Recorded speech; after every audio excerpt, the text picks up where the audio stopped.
Maximum क्या होता है रीनल ट्यूबुल से, रीएब्जॉर्ब हो जाता है। ठीक है, चलो रीएब्जॉर्प्शन क्या पढ़ रहे थे हम लोग,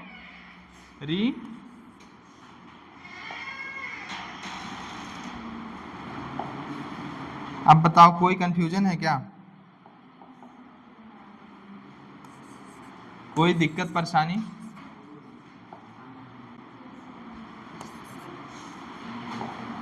चलो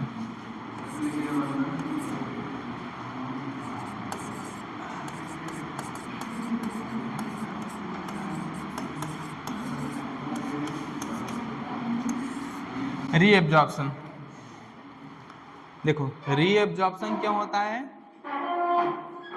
देखो ग्लोमेरुलस से क्या होता है आपका, चीजें क्या होता है फिल्टर होके कहाँ पे आती हैं, हमारी रीनल ट्यूबुल्स में आती हैं। ठीक है, तो ये चीजें जो फिल्टर होके हमारे किस में आते हैं, रीनल ट्यूबुल्स में आती हैं, ये किसका पार्ट होते हैं, रीनल प्लाज्मा। आपका क्या होता है, रीनल प्लाज्मा का ही क्या होता है 20% फिल्टर होके आता है हमारा किसमें, रीनल ट्यूबुल्स में आता है। तो इनमें क्या होती हैं, केवल और केवल प्लाज्मा प्रोटीन को छोड़कर, केवल और केवल किसको, प्लाज्मा प्रोटीन को छोड़ के क्या चीजें होती हैं, बाकी जो चीजें होती हैं प्लाज्मा का जो भी कंटेंट होता है वो क्या होता है, फिल्टर होकर पहले आएगा किसमें, रीनल ट्यूबुल्स में आएगा। इसमें ग्लूकोज भी आ जाता है, अमाइनो एसिड भी आ जाते हैं, और इलेक्ट्रोलाइट्स भी, और क्या होते हैं, वाटर्स भी आ जाते हैं। फिर यहाँ से क्या होता है, हमें रीअब्जॉर्ब करना पड़ता है। और ये रीअब्जॉर्प्शन क्यों करना पड़ता है, क्योंकि हमें ब्लड की वॉल्यूम को क्या करके रखना है, मेंटेन करके रखना है। ठीक है, तो यहाँ पे लिख लेना absorption of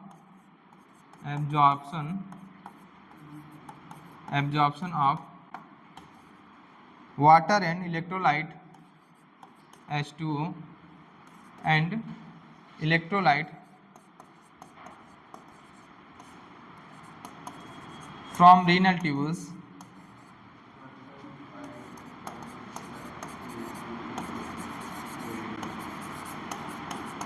is known as, क्या बोलते हैं हम लोग, क्या बोलते हैं हम लोग, रीएब्जॉर्प्शन बोलते हैं। इसी को हम लोग क्या बोल देते हैं, रीएब्जॉर्प्शन। ठीक है,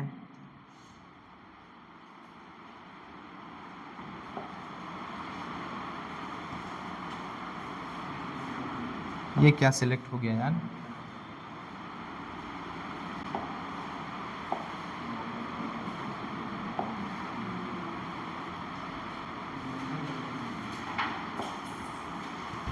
स्लाइड,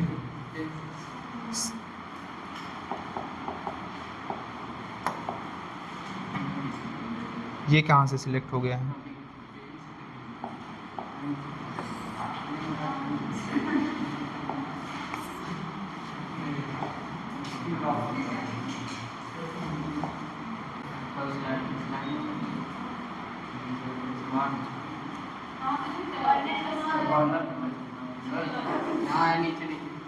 नीचे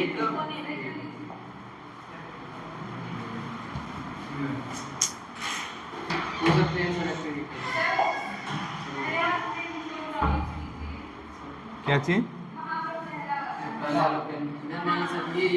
ये नहीं सर वही जान, तुम लोग बहुत कलाकार, क्या कह रहे हो, रीएब्जॉर्प्शन। ठीक है,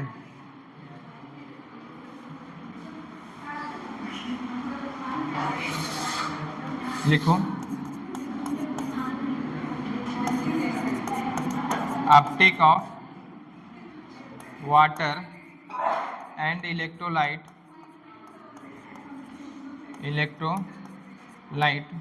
from renal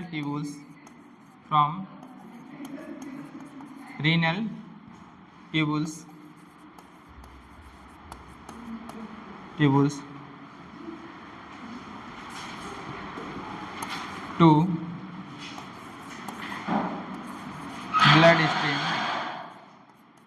blood stream through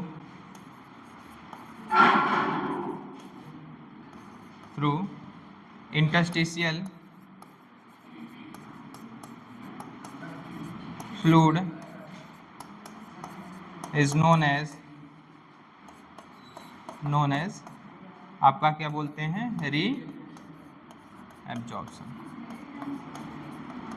देखो क्या होता है, कोई भी चीज़ वापस से क्या करना, ब्लड स्ट्रीम में क्या करना, छोड़ देना, कहाँ से, आपका रीनल ट्यूब्यूल से, क्या कहलाता है आपका, री एब्जॉर्प्शन कहलाता है। क्या कहलाता है, री एब्जॉर्प्शन। ठीक है, री एब्जॉर्प्शन आप रीनल ट्यूब्यूल्स के पार्ट बनाओगे तो ये क्या है आपका,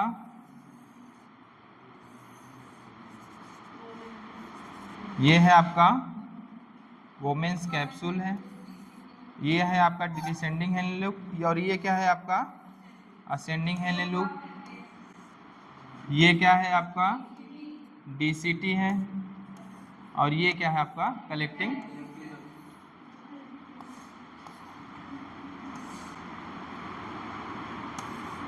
क्या है, कलेक्टिंग डक्ट है। ठीक है, देखो कोई भी चीज ग्लोमेरुलस से क्या होती है, यहाँ पे क्या होता है आपका ग्लोमेरुलस होता है,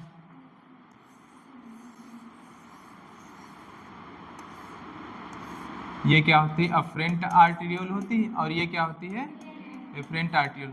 कोई भी चीज क्या होती है, यहाँ से जब फिल्टर होके किस में आती है, आपकी ग्लोमेरुलस में आती है, तो यहाँ पे जो चीजें होती हैं उनको क्या बोलते हैं हम लोग, फिल्ट्रेट बोलते हैं। फिल्ट्रेट में आपका क्या आएगा, प्लाज्मा का कंपोनेंट जो होता है सारा का सारा आता है किसको छोड़ के, प्लाज्मा प्रोटीन को छोड़ के। यहाँ पे ग्लूकोज आया, अमाइनो एसिड आया, आयंस आए, इलेक्ट्रोलाइट आया, इलेक्ट्रोलाइट में आयंस ही आ जाएंगे, और क्या आया आपका वाटर भी आया। तो क्या करना है, इनको वापस से हमें क्या करना है, वापस से इनको हमें क्या कहाँ पे छोड़ना है, ब्लड स्ट्रीम में छोड़ना है। तो चीज़ें क्या होती हैं, एक तो आपका यहाँ से पीसीटी होता है, क्या होता है पीसीटी, पहला आपका रीअब्जॉर्प्शन कहाँ से होगा, पीसीटी से होगा। फिर आपका हेनले लूप से होता है, हेनले लूप के कितने पार्ट होते हैं, 2 पार्ट होते हैं हेनले लूप। ये क्या है आपका हेनले लूप है, हेयर पिन लाइक क्या होता है स्ट्रक्चर होता है किसका, हेनले लूप का। हेनले लूप के 2 पार्ट होंगे, ये वाला जो पार्ट है आपका क्या कहलाता है, ये डिसेंडिंग पार्ट कहलाता है। कौन सा पार्ट कहलाता है, डिसेंडिंग पार्ट कहलाता है। क्या कहलाता है, डिसेंडिंग पार्ट होता है। और ये क्या होता है आपका असेंडिंग पार्ट होता है, क्या होता है ascending part of Henle loop होता है। ठीक है, और ये क्या होता है आपका डीसीटी, और ये फिर आपका कौन सा पार्ट है, कलेक्टिंग डक्ट है। ठीक है, यहाँ से भी आपका क्या होगा रीअब्जॉर्प्शन, यहाँ से भी होगा, यहाँ से भी होगा, डीसीटी से भी होगा, डीसीटी से भी होगा, और कलेक्टिंग डक्ट से भी होगा। ठीक है, एक एक चीजें हम पढ़ेंगे। पहला क्या पढ़ेंगे हम लोग, पीसीटी।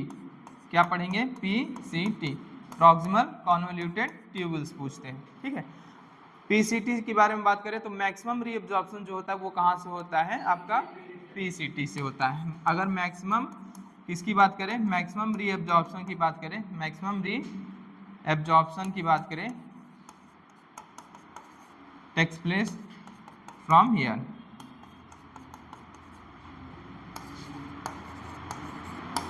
किसी भी चीज की मैक्सिमम रीअब्जॉर्प्शन की जब भी बात आएगी तो क्या टिक करोगे आप, पीसीटी। वाटर का पूछे पीसीटी, इलेक्ट्रोलाइट्स का पूछे पीसीटी, ग्लूकोज का पूछे पीसीटी, अमाइनो एसिड का पूछे पीसीटी। समझ में, मैक्सिमम की जब भी बात आएगी तो पीसीटी। ठीक है, यहाँ से आपका किसका रीअब्जॉर्प्शन होता है, यहाँ से ग्लूकोज का होगा, किसका होगा, ग्लूकोज का। देखो ग्लूकोज का होगा, लेकिन यहाँ से ग्लूकोज क्या होता है 100% क्या होता है, रीअब्जॉर्ब होता है। ग्लूकोज क्या होगा 100% रीअब्जॉर्ब होगा। आपका अमाइनो एसिड भी क्या होता है, यहाँ से अमाइनो एसिड भी क्या होता है आपका यहाँ से 100% रीअब्जॉर्ब हो जाएगा। क्या होगा 100%। बाइकार्बोनेट की बात करें तो बाइकार्बोनेट आपका जो होता है अप्रॉक्स में कितना होता है 90% के आसपास क्या होता है, रीअब्जॉर्ब होता है। देखो ग्लूकोज की बात करें, अमाइनो एसिड की बात करें, प्रोटीन की बात करें, इनका रीअब्जॉर्प्शन क्या होता है आपका एक्टिव होता है। क्या होता है, एक्टिव होता है। बाइकार्बोनेट आयन की बात करें, बाइकार्बोनेट का आयन क्या होता है, एक्टिव भी होता है और पैसिव भी होता है। मोस्टली क्या होगा आपका एक्टिव होगा। ठीक है, अगर इन सभी का क्या होता है एक्टिव रीअब्जॉर्प्शन होता है। पैसिव की बात करें, यहाँ पे पैसिव रीअब्जॉर्प्शन की बात कर रहा है अगर, तो पैसिव अगर पैसिव रीअब्जॉर्प्शन की बात करें पीसीटी से या कहीं रीनल ट्यूब्यूल से, रीअब्जॉर्प्शन तो पैसिव रीअब्जॉर्प्शन में आपका किनका होगा, एक तो किसका होगा, यूरिया का होगा, किसका होगा, आपका यूरिया होगा, वाटर का होगा, और क्या होगा आपका क्लोरीन आयन का होगा। ठीक है, इनका क्या होगा, एब्सोल्युटली क्या होगा, पैसिव होता है। क्या होता है, पैसिव रीअब्जॉर्प्शन होता है। ठीक है, पीसीटी के बारे में एक और बात है कि यहाँ से लगभग जो फिल्टर्ड से चीज़ें होती हैं वो 70 to 80% चीज़ें क्या हो जाती हैं, रीअब्जॉर्ब हो जाती हैं। बाकी जो चीज़ें बचती हैं वो कहाँ से होंगी, हेनले लूप से होंगी, और कहाँ से होंगी, कुछ चीज़ें डीसीटी से होंगी, कुछ चीज़ें क्या होंगी, कलेक्टिंग डक्ट से होती हैं। ठीक है, समझा कि नहीं। जो चीज़ें रिमेनिंग हो जाती हैं, जो पीसीटी से रीअब्जॉर्ब नहीं हो, मान लो कुछ चीज़ें बच जाती हैं, जो बच जाती हैं चीज़ें वो कहाँ से होंगी, हेनले लूप से होंगी, या तो आपका डीसीटी से होंगी, या फिर कलेक्टिंग डक्ट से होती हैं। पीसीटी का होता है यहाँ से जो रीअब्जॉर्प्शन होता है वो किसी कंडीशन पे डिपेंड नहीं करता है कि कोई पर्टिकुलर कंडीशन होगी तभी क्या होगा, रीअब्जॉर्प्शन होगा। यहाँ से तो रीअब्जॉर्प्शन होना ही होना है। ठीक है, चाहे कंडीशन कोई भी हो, क्या होता है, रीअब्जॉर्प्शन यहाँ से होगा ही होगा। ठीक है, तो क्या होता है, यहाँ से जो रीअब्जॉर्प्शन होता है, रीअब्जॉर्प्शन फ्रॉम हियर, ये ऑब्लिगेटरी होता है। क्या होता है, is obligatory, obligatory and do not work any hormones. ठीक है, ठीक है, हार्मोन्स तब वर्क करता है जब कोई कंडीशन आती है तब हमारे बॉडी में। ठीक है, कोई कंडीशन ऐसी आई, जैसे मान लो कोई कंडीशन ऐसा हुआ कि हमारे बॉडी का जो ब्लड वॉल्यूम है क्या हो गया, वो बढ़ गया या घट गया, तब क्या होता है, कंडीशनल रीअब्जॉर्प्शन होता है। वो कहाँ से होता है, आपका डीसीटी और कलेक्टिंग डक्ट से होगा। यहाँ से आपको फिक्स है, रीअब्जॉर्प्शन होगा ही होगा, कंडीशन चाहे जो भी हो। ठीक है, इसीलिए इसको यहाँ से जो रीअब्जॉर्प्शन होता है उसको क्या बोल देते हैं, ऑब्लिगेटरी बोल देते हैं। क्या बोल देते हैं, ऑब्लिगेटरी बोल देते हैं। ठीक है, लिख लो, बिल्कुल लिख लो यहाँ।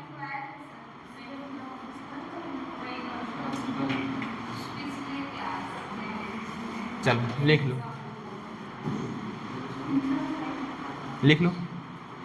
लिख चुके।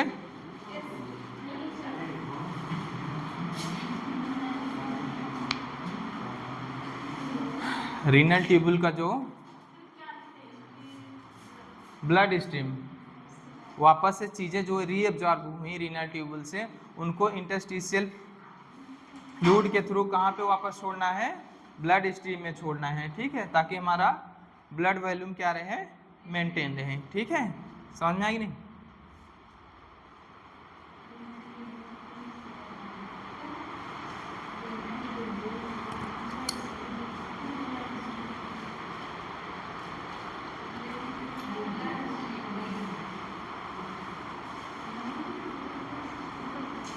स्लाइड ऊपर करें।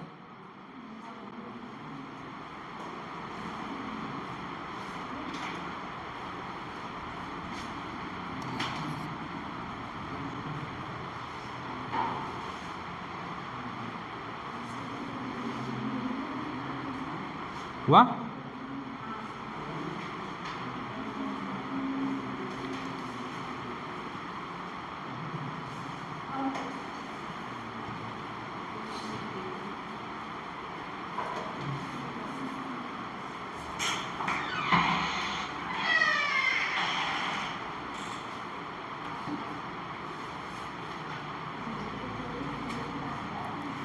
हो गया।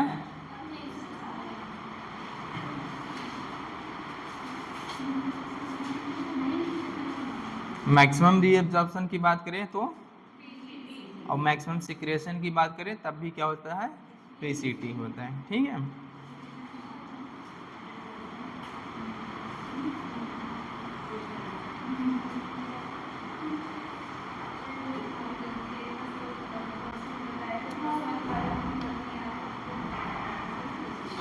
अगर पूछे 100% कौन रिटेन होता है फिल्टर्ड से, तो ग्लूकोज और अमाइनो एसिड। ठीक है, और 90% क्या होता है आपका बाइकार्बोन। रिटेन हो जाता है वापस ब्लड स्ट्रीम से। ब्लड स्ट्रीम से ही तो छन के किस में आता है, प्लाज्मा का ही कंपोनेंट होता है जो छन के किस में आ जाता है, फिल्ट्रेट में आता है। वापस से इसको क्या कर लेते हैं हम लोग, रीएब्जॉर्ब करके वापस से इसको कहाँ पे छोड़ देंगे, ब्लड स्ट्रीम में वापस इसको छोड़ देते हैं। ठीक है। अरे हमारे बॉडी को क्या चाहिए, ग्लूकोज चाहिए, अमाइनो एसिड भी चाहिए, प्रोटीन सिंथेसिस में क्या चाहिए, अमाइनो एसिड चाहिए कि नहीं। अगर सेलुलर रेस्पिरेशन करना है तो क्या चाहिए, ग्लूकोज चाहिए कि नहीं चाहिए। तो इसको वेस्ट करना है कि रिटेन करना है, तो फिर इसको वापस से क्या करते हैं हम लोग, ब्लड स्ट्रीम में छोड़ देते हैं। ठीक है।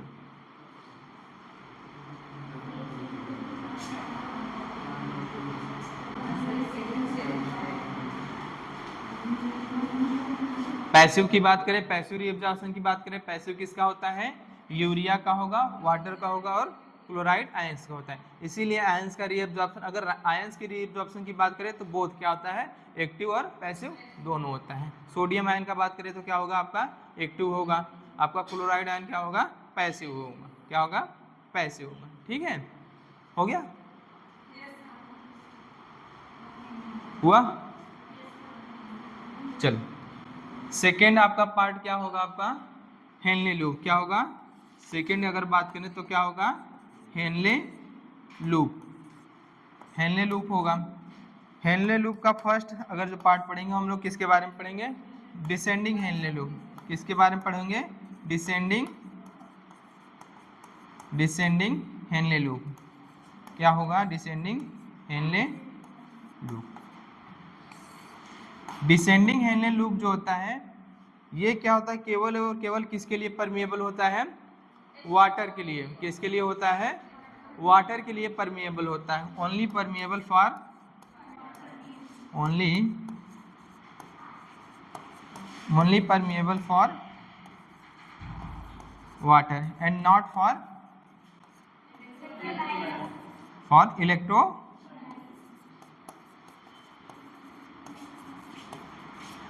अब बताओ ये वाटर के लिए परमिएबल है तो यहां से केवल और केवल किसका रीअब्जॉर्प्शन होगा, किसका होगा, वाटर का होगा। क्या साल्ट का रीअब्जॉर्प्शन होगा, नहीं। तो यहां से केवल और केवल ओनली H2O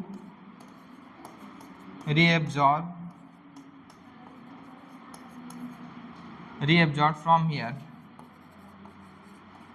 यहां से किसका केवल रीअब्जॉर्प्शन होगा, H2O का होगा। आपका किसी इलेक्ट्रोलाइट का रीअब्जॉर्प्शन होगा, नहीं होगा।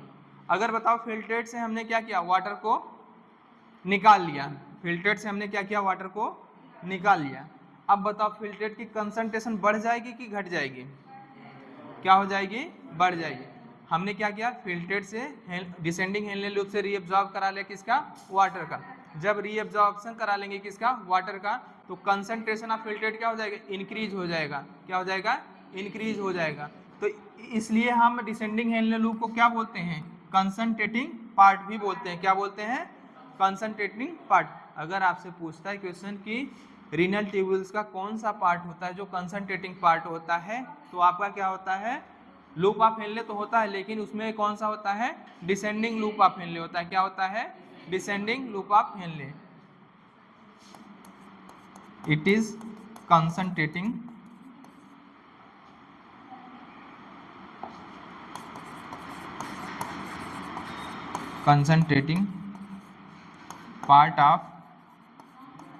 Part of Henle loop.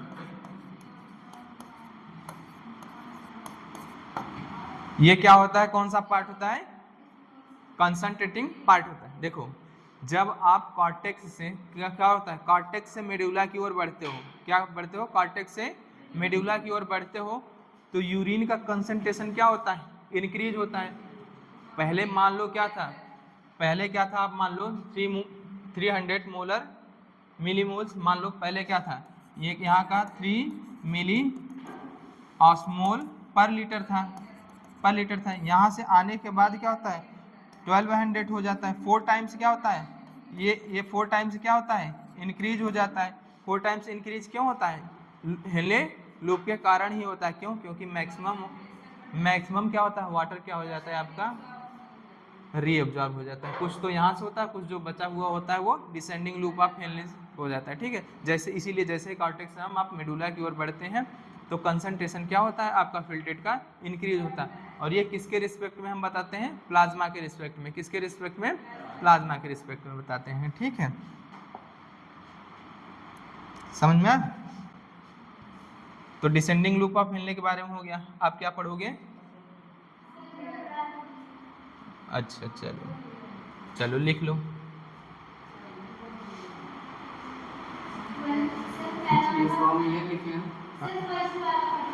ये ओनली परमेबल फॉर वाटर। अच्छा कुछ नहीं, अच्छा केवल लिखे ओनली परमेबल फॉर वाटर, नहीं लिखे, सॉरी। यहाँ पे क्या लिख देना? Only permeable for water and not for electrolyte.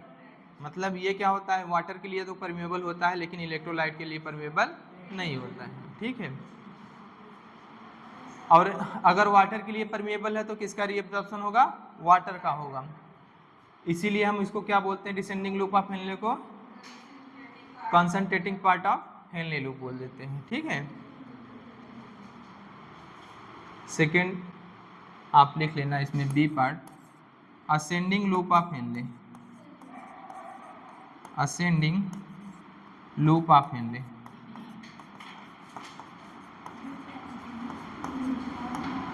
Ascending loop of Henle जो होता है ओनली परमेबल फॉर इलेक्ट्रोलाइट या सॉल्ट के लिए। किसके लिए परमेबल होता है? सॉल्ट के लिए परमेबल होता है। किसके लिए? तो लिख लेना ओनली परमेबल फॉर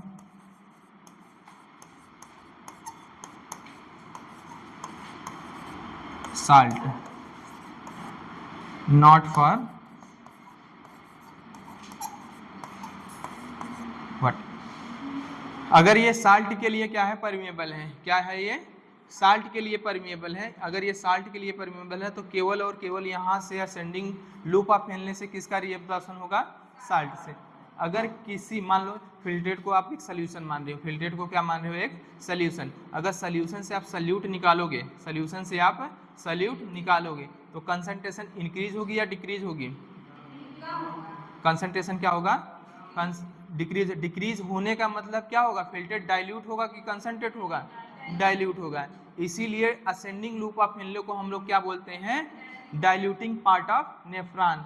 क्या बोलते हैं हम लोग? Diluting part of nephron. अब देखो, अब क्या है? अगर देखोगे जैसे ही हम लोग मेडुला से कार्टेक्स की ओर बढ़ते हैं, क्या बढ़ते हैं? मेडुला से कार्टेक्स की ओर बढ़ते हैं तो फिल्ट्रेट का क्या होता है? कंसंट्रेशन डिक्रीज करने लगता है। क्या करने लगता है? डिक्रीज करने लगता है। और जैसे ही हम लोग कार्टेक्स से मेडुला की ओर आते हैं तो क्या होता है? कंसंट्रेशन इंक्रीज होने लगता है। समझ में आ रहा है कि नहीं आ रहा है?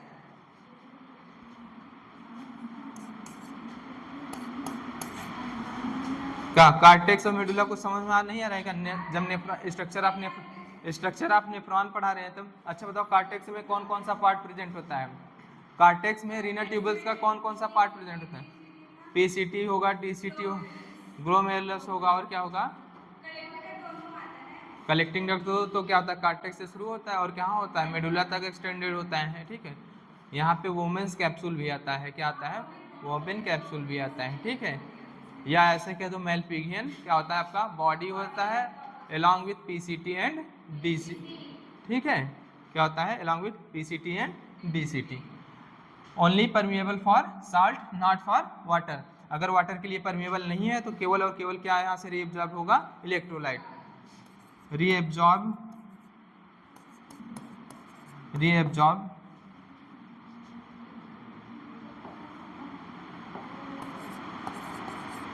Only electrolyte.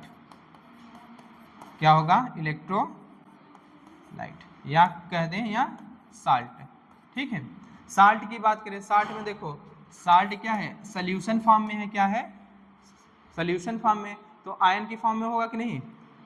आयन की फॉर्म में होगा। ये क्या होगा? Na प्लस एक्वस के फॉर्म में होगा, और क्या होगा? Cl माइनस एक्वस के फॉर्म में। अगर सोडियम आयन की बात कर रहा है तो ये क्या होगा? एक्टिव होगा। क्या होगा इसका? एक्टिव होगा। और अगर क्लोराइड आयन की बात करें तो इसका क्या होगा? पैसिव होगा। क्या होगा? पैसिव होगा। यहाँ से इलेक्ट्रोलाइट या साल्ट का रीएब्जॉर्प्शन तो होगा, लेकिन बोथ क्या एक्टिव एंड पैसिव दोनों होंगे। अगर सोडियम आयन की बात करें तो क्या होगा, एक्टिव होगा, और अगर क्लोराइड आयन की बात करें तो क्या होगा, पैसिव होगा। नहीं समझ आ रहा है क्या? अरे क्या चीज, इलेक्ट्रोलाइट कोष्टक में सॉल्ट है, ठीक है, समझ में आया कि नहीं? ठीक है, क्या नाम है तुम्हारा? विशाल, तुम्हारा विशाल नाम है?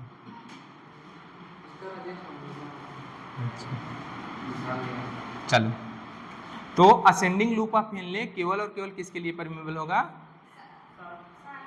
साल्ट के लिए, और इम्परमिएबल फॉर वाटर। तो यहाँ से किसका रीअब्जॉर्प्शन होगा, साल्ट का रीअब्जॉर्प्शन होगा, वाटर का नहीं होगा। साल्ट अगर फिल्ट्रेट, ये क्या सोल्यूशन के फॉर्म में, तो सोल्यूशन के फॉर्म में तो जो साल्ट होगा वो किसके फॉर्म में होगा, आयन के फॉर्म में। आयन की अगर हम बात करें उनमें सोडियम आयन और क्या होगा, क्लोराइड आयन दोनों होगा। अगर सोडियम आयन की बात करें तो क्या होगा, एक्टिव रीअब्जॉर्प्शन, क्लोराइड आयन की बात करें तो पैसिव। तो साल्ट का रीअब्जॉर्प्शन क्या होगा, बोथ एक्टिव एंड पैसिव दोनों, ठीक है साल्ट। हाँ भैया साल्ट लिखे हैं, SALT।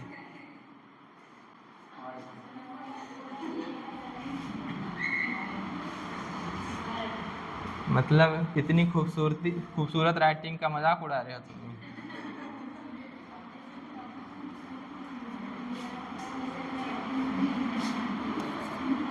ठीक है, इसीलिए हम लोग इसको क्या बोल देते हैं, diluting part of, diluting, it is diluting part of nephron या रीनल ट्यूब्यूल।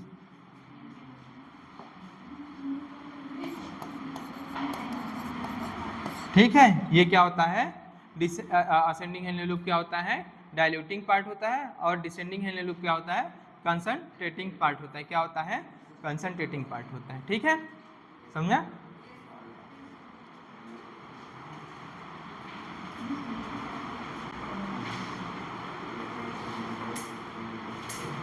अभी एक एक करके लिख लो, अभी फिगर बनाएंगे तो उसमें पूरा बता देंगे, एक तरफ से एक तरफ। ठीक है,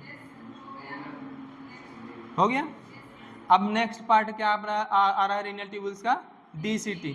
देखो DCT से अगर बात करें तो यहाँ पे क्या होता है, कोई ऐसा नहीं है कि ऑब्लिगेटरी रीअब्जॉर्प्शन होता है। यहाँ पे क्या होता है, फैकल्टेटिव रीअब्जॉर्प्शन होता है। जब हमारी बॉडी को क्या होती है, नीड होती है, तब क्या होता है, यहाँ से रीअब्जॉर्प्शन होगा। और यहाँ पे क्या होते हैं, कुछ हार्मोन्स जो होते हैं वो वर्क करते हैं। जैसे आप ADH हार्मोन के बारे में पढ़े हो तो ADH हार्मोन यहाँ पे वर्क करेगा। एल्डोस्टेरॉन के बारे में पढ़ो तो एल्डोस्टेरॉन भी क्या करता है, यहाँ पे वर्क करता है। ठीक है, ठीक है, सॉल्ट रिटेनिंग हार्मोन्स बोलते हैं।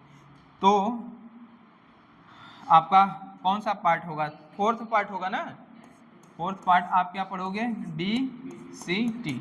इसको बोलते हैं डिस्टल कन्वोल्यूटेड ट्यूबुल्स बोलते हैं। क्या बोलते हैं, डिस्टल कन्वोल्यूटेड ट्यूबुल्स बोलते हैं। क्या बोलते हैं ना, इसका नाम है। ठीक है, समझ में आया कि नहीं?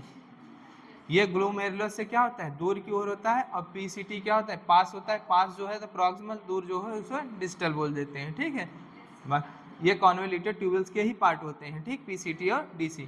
जो ग्लोमेरुलस के पास होगा उसे PCT, जो दूर है उसे DCT बोल देते हैं। ठीक है, तो यहाँ से पहली बात तो फैकल्टेटिव क्या होगा, फैकल्टेटिव रीअब्जॉर्प्शन। कौन सा रीअब्जॉर्प्शन होगा, यहाँ से फैकल्टेटिव रीअब्जॉर्प्शन होगा। इसका मतलब हुआ दैट मीन्स हार्मोनल कंट्रोल होगा। क्या होगा,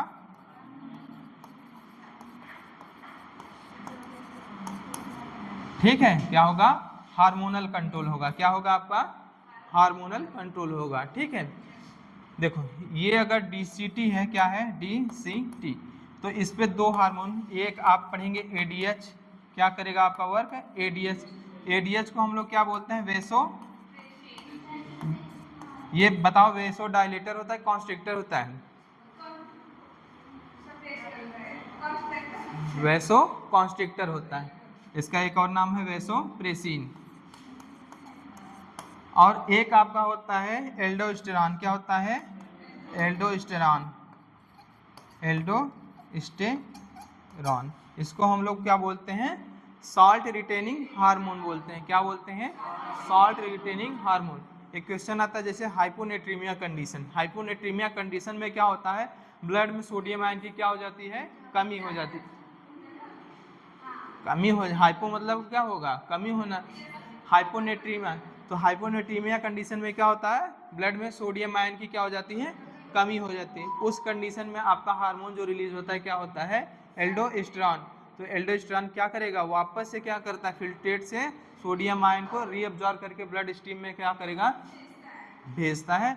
फिर से आपकी ब्लड की ऑस्मोलिटी जो होगी क्या हो जाएगी, मेंटेन हो जाती है। ठीक है, तो ये क्या होता है, साल्ट रिटेनिंग हार्मोन। साल्ट को क्या करेगा, रिटेन करेगा वापस से किस में, ब्लड में, ब्लड स्ट्रीम में। Salt retaining hormone.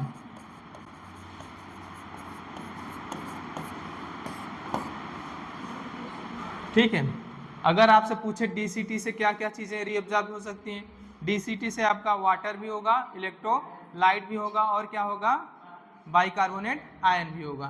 तो यहाँ से क्या क्या क्या चीजें रीअब्जॉर्ब हो सकती हैं, क्या हो सकती हैं, वाटर हो सकता है, अब क्या होता है, साल्ट होगा कि नहीं होगा, साल्ट होगा, और क्या होगा, बाइकार्बोनेट आयन होगा। क्या होगा, बाइकार्बोनेट आयन। इतनी चीजें क्या होती हैं, रीअब्जॉर्ब होंगी। ठीक है, कहाँ से होंगे, डीसीटी से। और ये क्या होता है, ऑब्लिगेटरी होता है कि फैकल्टेटिव, फैकल्टेटिव रीअब्जॉर्प्शन होता है। क्या होता है, फैकल्टेटिव रीअब्जॉर्प्शन। कुछ नहीं समझ में आ रहा है क्या,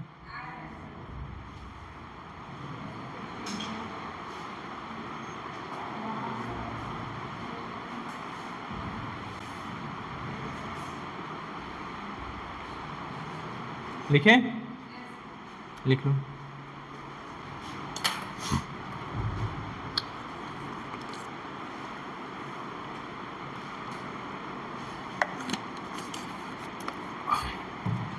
बहुत ठंडा पानी है यार।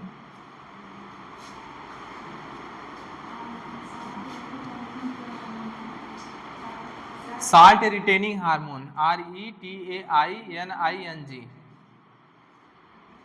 इतनी सुंदर राइटिंग है फिर भी नहीं समझ में आ रहा है।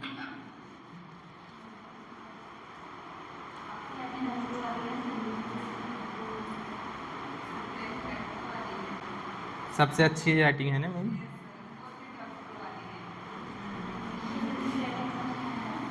किसकी,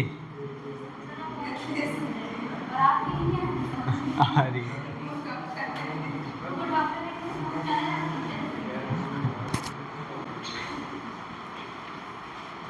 चलो, हुआ, हो गया। देखो, अगर कलेक्टिंग डक्ट की बात करें तो कलेक्टिंग डक्ट से मेनली किसका रीअब्जॉर्प्शन होता है, वाटर का होता है मेनली। किसका, वाटर। और कभी कभी ज़रूरत पड़ी तो यूरिया का क्या होता है, थोड़ा बहुत यूरिया का भी रीअब्जॉर्प्शन हो जाता है। यूरिया का रीअब्जॉर्प्शन क्यों होता है, क्योंकि हमें क्या करना है, मेंटेन करके रखता है osmolarity of medullary interstitial space की जो फ्लूइड, ठीक है, उसकी क्या करके रखनी है, ऑस्मोलैरिटी को मेंटेन करके रखनी। अगर आपको कलेक्टिंग डक्ट के बारे में लिखना हो, किसके बारे में, कलेक्टिंग डक्ट के बारे में, CT। तो कलेक्टिंग डक्ट से मेनली किसका होता है, mainly reabsorption of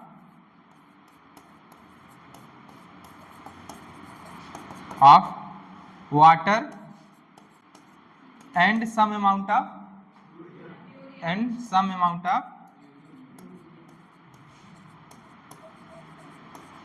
of urea. क्या होता है, सम अमाउंट ऑफ यूरिया। अब फाइनली हमारा इतना प्रोसेस होने के बाद फाइनली हमारा क्या होता है, यूरिन फॉर्म होता है। क्या होता है, यूरिन फॉर्म होता है। अब इतना लिख लो, उसके बाद यूरिन के बारे में थोड़ी बहुत चीजें लिखाएंगे।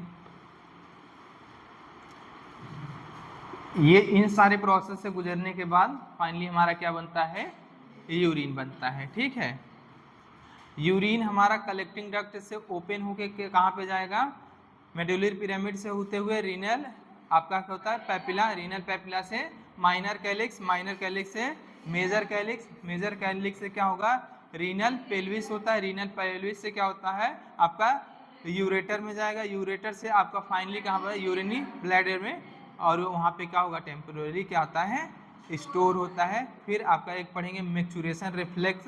जब मैच्योरेशन रिफ्लेक्स होता है तो क्या होता है, यूरिन हमारा यूरेथ्रा के थ्रू क्या होता है, पास आउट हो जाता है। ठीक है, अगला पढ़ाएंगे रिफ्लेक्स, मैच्योरेशन रिफ्लेक्स के ही बारे में पढ़ाएंगे। ठीक है, समझ में?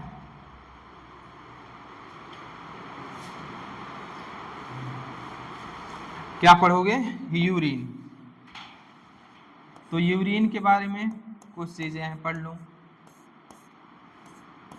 ये पर डे कितना बनता है, 1 से 1.5 लीटर। अगर अमाउंट की बात करें पर डे कितना होता है, इसका अमाउंट जो होता है पर डे वो कितना होता है, 1 to 1.5 लीटर। क्या होता है, 1 से 1.5 लीटर होता है। क्या होता है, 1 से 1.5 लीटर होता है। अगर पूछे यूरिन में यूरिया का अमाउंट कितना होता है, तो 30 से 35 ग्राम। क्या होता है, 30 से 35 ग्राम। Amount of urea in urine, amount of urea in urine. Urine में जो अमाउंट होता है यूरिया का कितना होता है भैया, 30 to 35 ग्राम्स। ठीक है, कितना होता है, 30 से 35 ग्राम।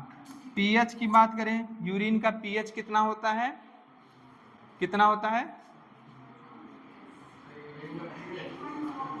कितना, 8.4 अप्रॉक्स 6 होता है। क्या होता है, 6 पॉइंट समथिंग, कितना होता है, 6। तो पीएच कितना होगा आपका, पीएच 6 होगा। कितना होगा, पीएच 6 होगा। 8 पॉइंट बता रहे हैं, बाहर प्रभु। अब बताओ यूरिन क्या होता है, एसिडिक होता है कि बेसिक होता है, क्या होगा, अगर पीएच 7 से कम है तो क्या होगा, एसिडिक। 7 से ज़्यादा है तो बेसिक होगा, और अगर 7 है तो न्यूट्रल होगा। ठीक है, ना ही एसिडिक होगा ना ही बेसिक होगा। ठीक है, समझे? जो हम लोग वाटर पीते हैं क्या होता है, न्यूट्रल होता है। ये वाटर न्यूट्रल है। अच्छा, तो स्लाइटली एसिडिक है कि स्लाइटली बेसिक है,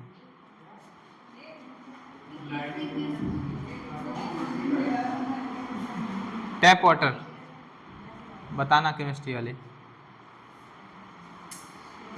हुआ। हाँ, मान रहे तुम खली हो, दीवार तोड़ दोगे भैया, मान रहे दीवार तोड़ दोगे। बेचारा वो सिंगल प्लाई है, उसको काहे मार रहे हो, संकेत दे दो, एक आध संकेत उसको। इसका संकेत नाम है कि राजेश नाम है, इसी की तरह एक था ना, उसका नाम संकेत था। हाँ, तुम्हारा जुड़वा भाई है क्या? हाँ, चलो चलो, अगर लिख चुके हो और बातें कंप्लीट हो गई हो तो सुन लो, थोड़ा बहुत लिख चुके हो, चलो आप देख लो।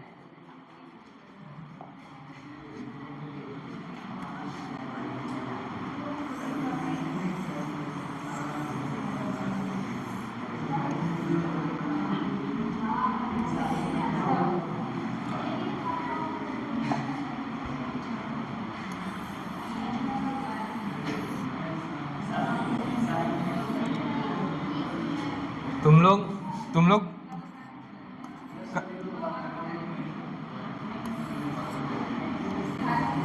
क्या खा के आते हो यार सुबह सुबह, हैं?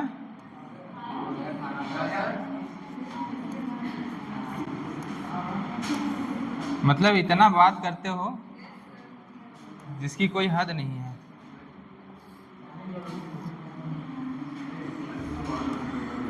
ठीक है, देखो ये क्या है आपका, ये है आपका अफरेंट आर्टेरियोल है, और ये क्या है, इफरेंट आर्टेरियोल है। ये क्या है आपका, ग्लोमेरुलस है। ये क्या है आपका, PCT है, क्या है, PCT है। और ये क्या है आपका हेनले लूप है, एयर पिन लाइक स्ट्रक्चर ये है। लेकिन ये क्या है आपका, ये क्या है, डिसेंडिंग की असेंडिंग है, क्या है, descending, descending loop of, descending loop of Henley है। और ये है भैया आपका असेंडिंग लूप ऑफ हेनले, क्या है,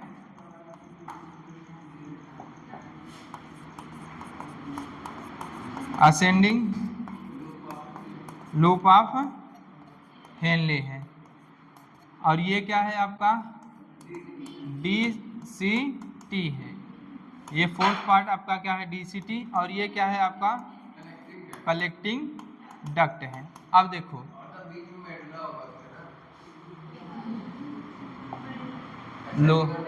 लो तुम्हारी भी इच्छा पूरी कर दे रहे हैं।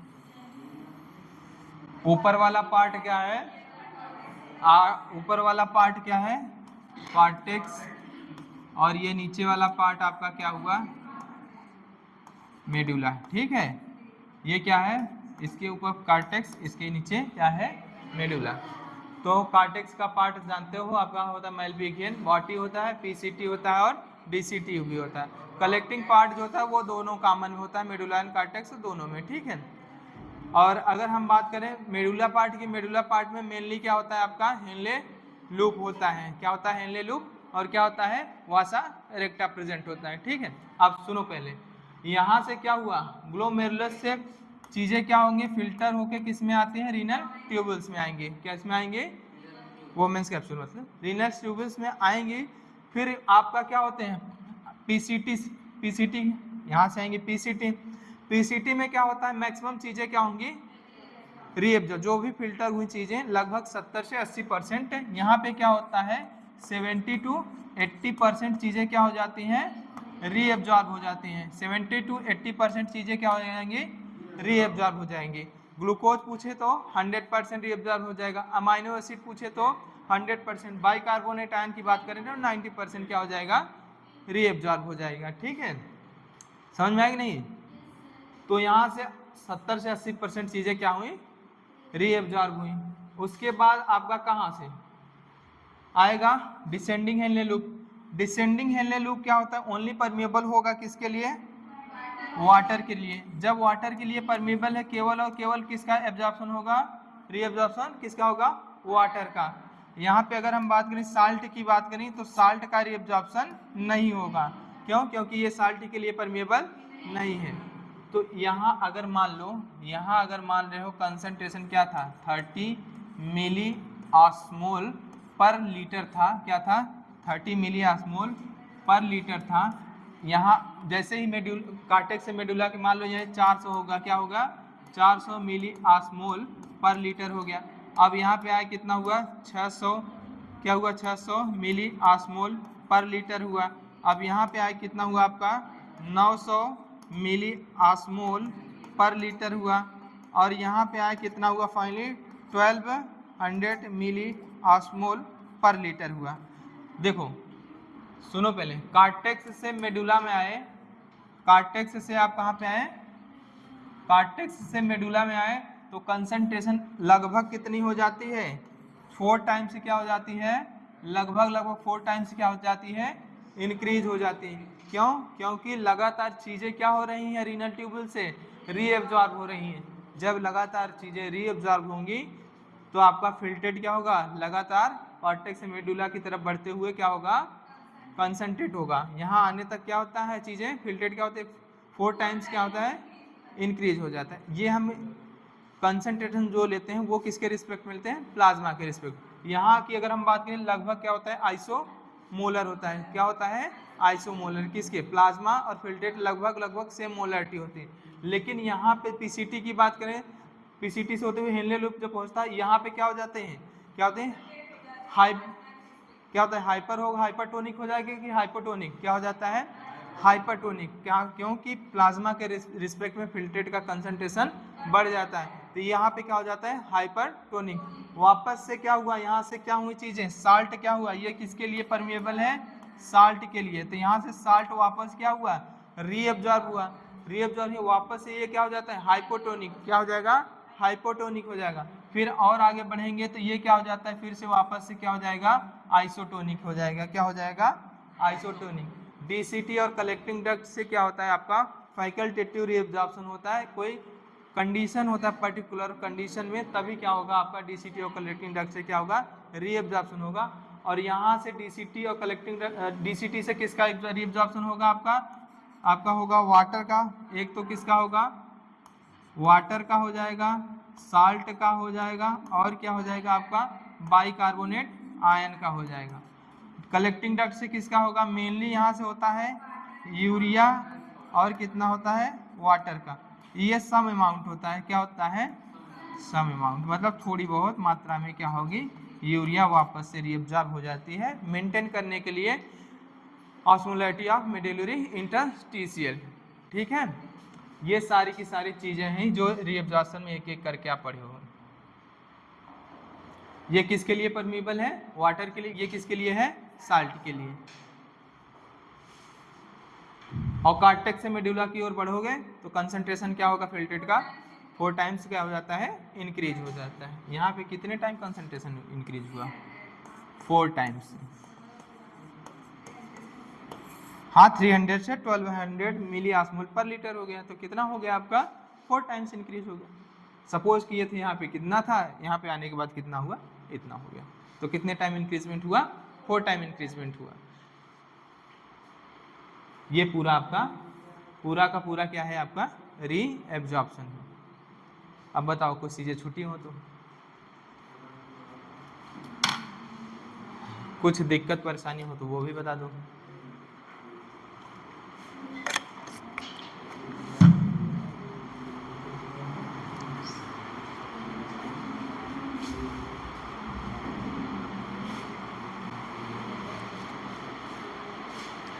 चाहे उतना लिख के पढ़ लो चाहे इतना डायग्राम बना के पढ़ लो, ठीक है।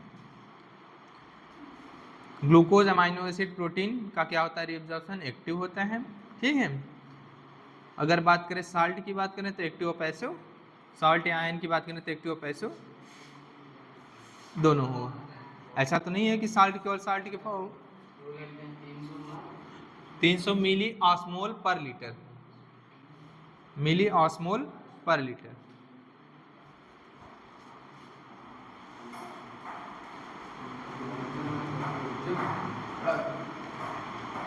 तुम पूरा लिख लेना मिली ऑस्मोल पर लीटर।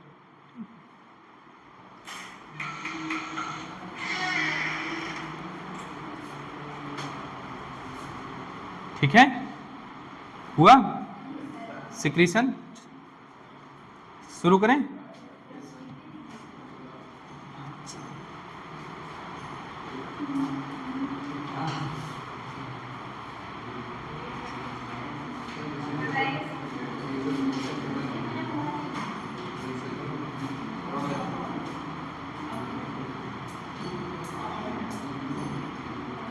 लिख लो आराम से लिख लो।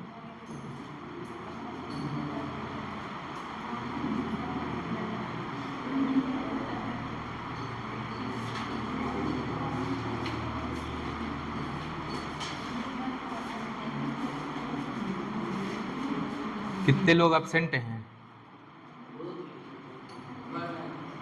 हाँ सब घर गए हैं और लोग घर चले गए।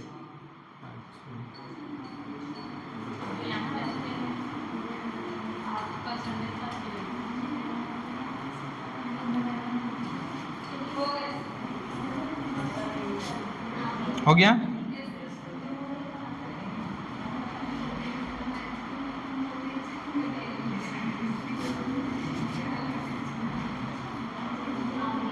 अब क्या पढ़ेंगे हम लोग सिक्रीशन। क्या पढ़ेंगे सिक्रीशन। सिक्रीशन जो होता है वो आपका क्या होता है एक्टिव प्रोसेस होता है। क्या होता है एक्टिव प्रोसेस होता है। सिक्रीशन का काम क्या होता है मेंटेन करके रखना आयन एंड पीएच को, ठीक है। आयन बैलेंस करके रखना और पीएच को मेंटेन करके रखना, ठीक है।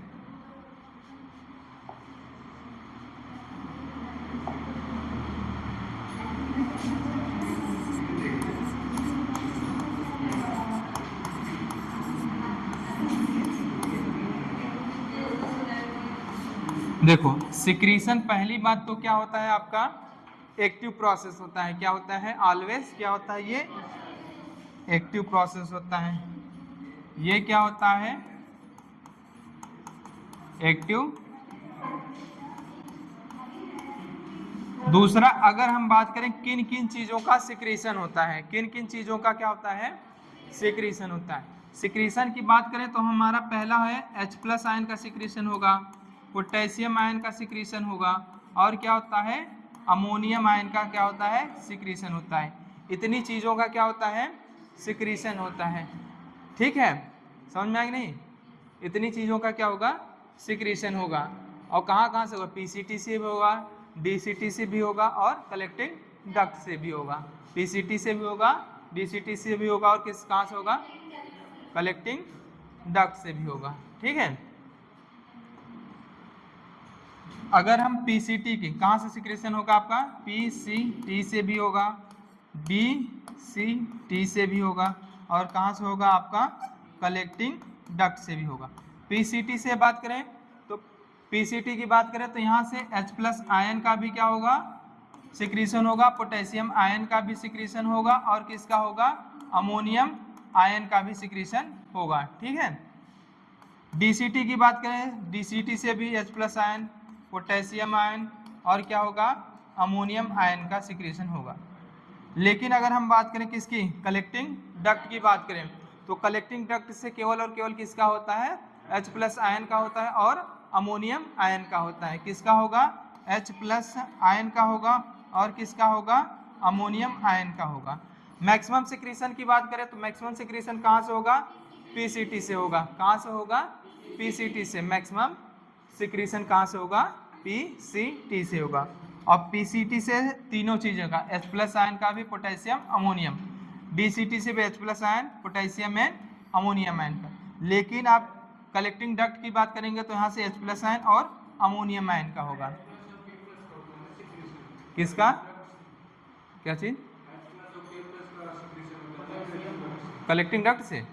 नहीं, कलेक्टिंग डक्ट से आपका H+ आयन, अमोनियम आयन का सिक्रीशन होता है केवल और केवल। किसका होता है? पोटेशियम,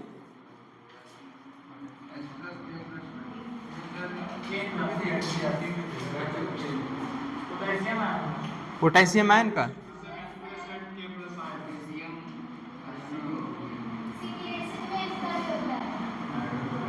तीनों का दिया है कलेक्टिंग डक्ट से।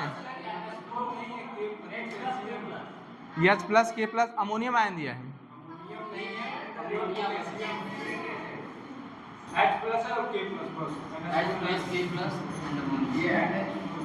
लिख लो भाई, H+ है और K+ है तो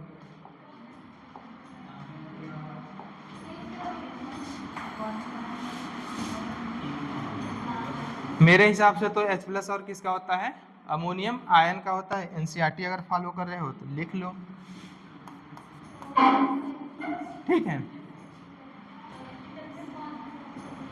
देखो सिक्रीशन की बात करें, केवल और केवल H+ आयन का जो होता है केवल और केवल क्या होता है? सिक्रीशन होता है। क्या होता है? इसका रीएब्जॉर्प्शन नहीं होता है। लेकिन पोटेशियम आयन और आपका हुआ अमोनियम आयन, पोटेशियम आयन और अमोनियम आयन का सिक्रीशन भी होगा, और क्या होगा? रीएब्जॉर्प्शन भी होगा। लेकिन अगर बात करें H+ आयन की बात करें तो H+ आयन का केवल और केवल क्या होगा? सिक्रीशन होगा, रीएब्जॉर्प्शन नहीं होगा। तो लिख लेना नोट पॉइंट में आप, H+ आयन ओनली सीक्रेट, केवल और क्या होता है? सीक्रेट होता है ये, एंड डू नॉट रीएब्जॉर्ब। तीनों नहीं, केवल और केवल H+ आयन का क्या होता है? सिक्रीशन होता है, रीएब्जॉर्प्शन नहीं होता है। आपका जरूरत पड़ने पे पोटेशियम आयन का सिक्रीशन भी होगा, रीएब्जॉर्प्शन होगा, अमोनियम आयन का सिक्रीशन भी होगा और रीएब्जॉर्प्शन भी होगा। लेकिन H+ आयन का केवल और केवल क्या होगा? आपका सिक्रीशन होगा। ठीक है,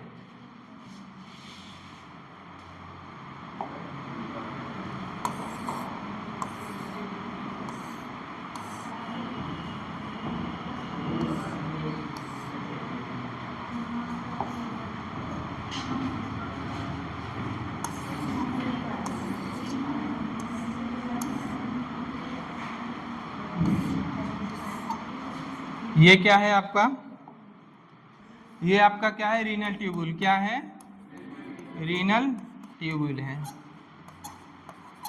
और ये क्या है आपका, मान लो क्या है आपका, आर्टरी है, रीनल आर्टरी है, क्या है, ठीक है, ब्लड वेसल कर, चलो क्या है आपका, ब्लड वेसल से, ब्लड वेसल से, तो ब्लड वेसल से आपका क्या होगा, H प्लस आयन क्या होगा, H प्लस आयन क्या होगा, सिक्रीट होगा ब्लड वेसल से भी, यहाँ से भी क्या होगा, सिक्रीट होगा, लेकिन वापस से रीअब्जॉर्ब,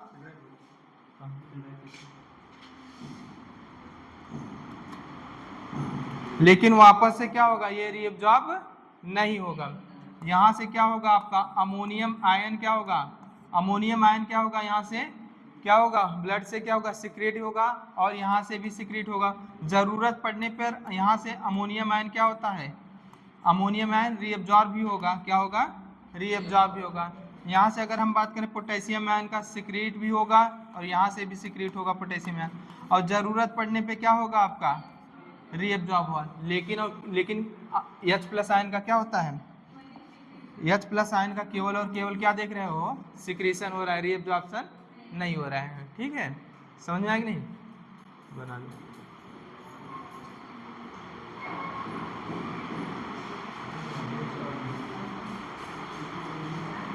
तो नोट में ध्यान दिया, लिखा है ओनली सिक्रेशन, ये याद रखना, दो नाट का दिया था।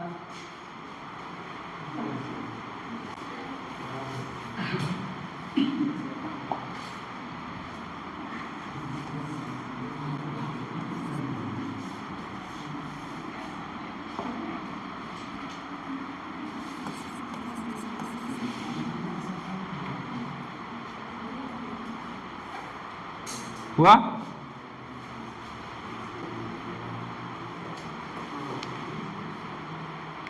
एक बार एनसीईआरटी का दर्शन कर लो, हो गया हो तो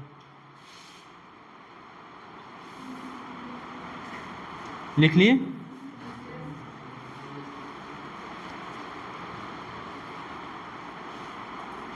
चलो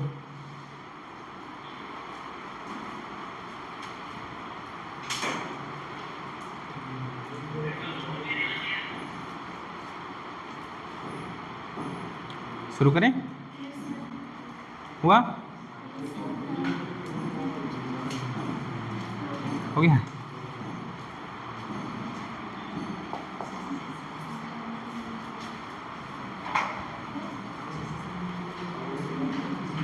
इसमें डाउनलोड था ना जी,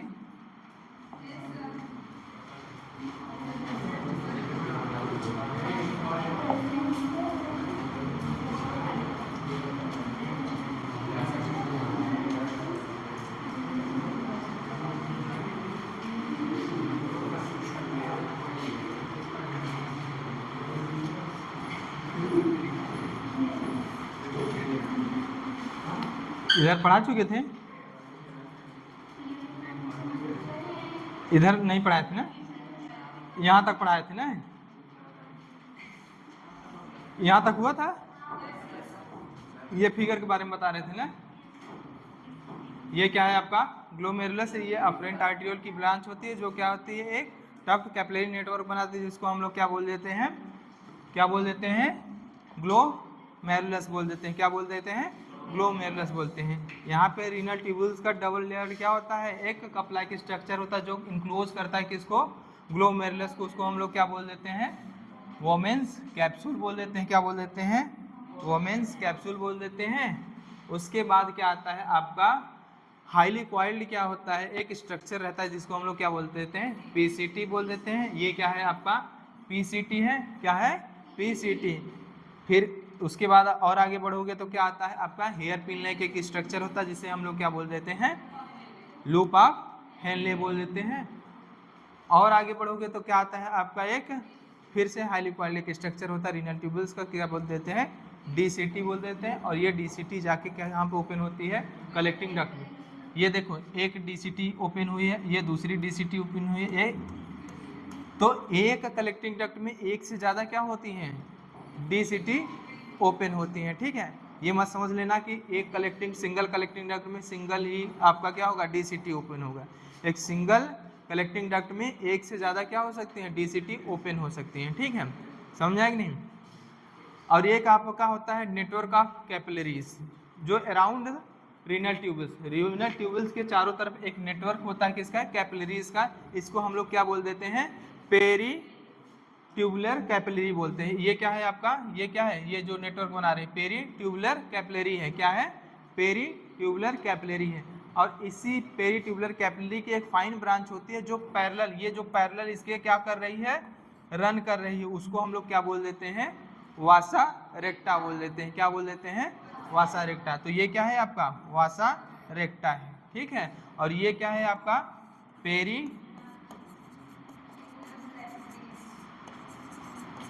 कैपिलरी, ठीक है। ये क्या है, पेरी ट्यूबुलर कैपिलरी है। और ये किसकी ब्रांच होती है, अफरेंट आर्टियोल की, एफरेंट आर्टियोल की। ये किसकी ब्रांच होती है, एफरेंट आर्टियोल की ब्रांच होती है, ठीक है।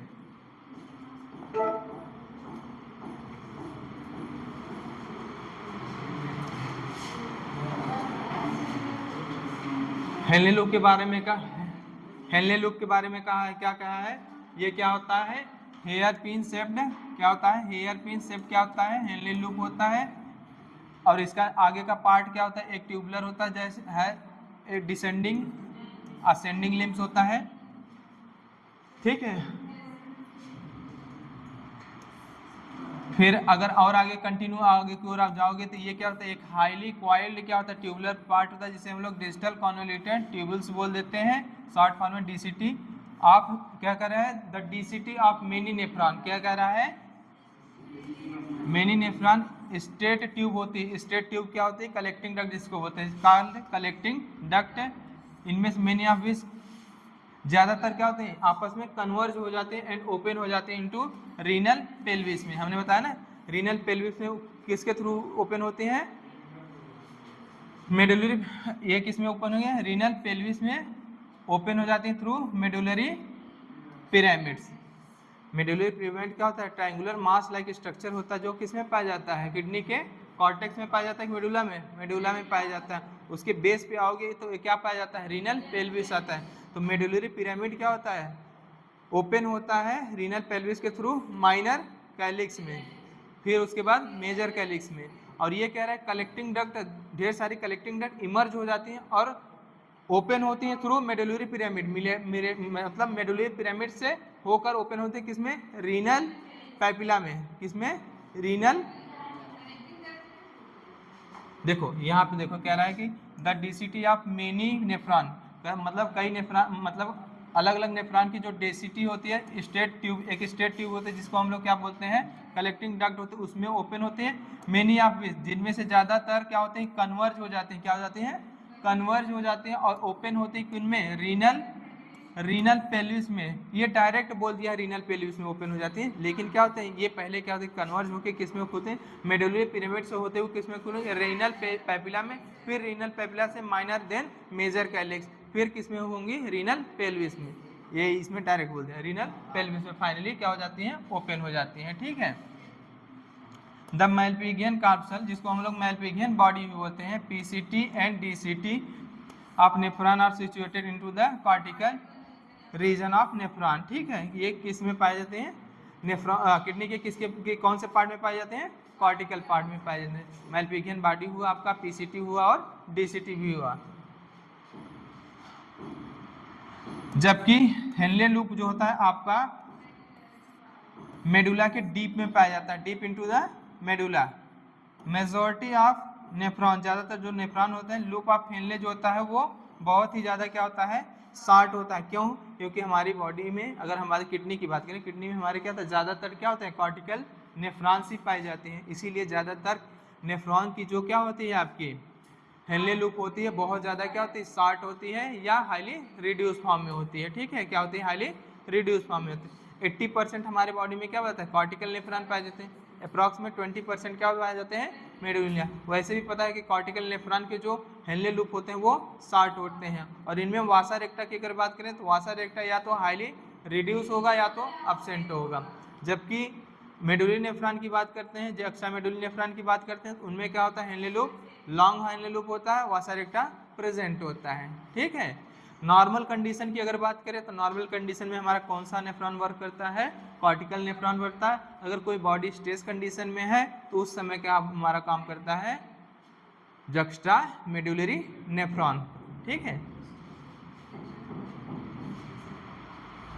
Henle loop is too short and extended only very little, बहुत कम ही किस में पाया जाता है, मेडुला में होता है। वैसे भी जब फिगर बनाए थे बताए थे, अगर अब आपका कॉर्टिकल नेफ्रॉन है तो कॉर्टिकल नेफ्रॉन का मोस्टली पार्ट कहाँ पे प्रेजेंट होता है, कॉर्टेक्स में प्रेजेंट होता है। अगर जक्स्ट्रा मेडुलरी नेफ्रॉन है तो मोस्टली इसका पार्ट कहाँ पे प्रेजेंट होता है, मेडुला में प्रेजेंट होता है। ठीक है। तो यही कह रहा है medulla. Such nephron is called, क्या कहते हैं, कॉर्टिकल नेफ्रॉन बोल देते हैं। In some of the nephron, in some of the nephron the loop of Henle जो होता है, ये किसकी बात कर रहा है, जक्स्ट्रा मेडुलरी नेफ्रॉन की अब बात कर रहा है। वेरी लॉन्ग होता है and run deep into the medulla.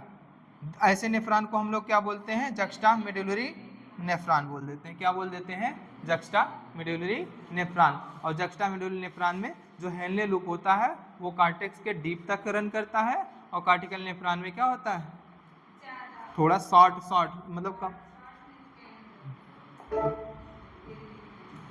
Shortly extended होता है इनटू मेडुला।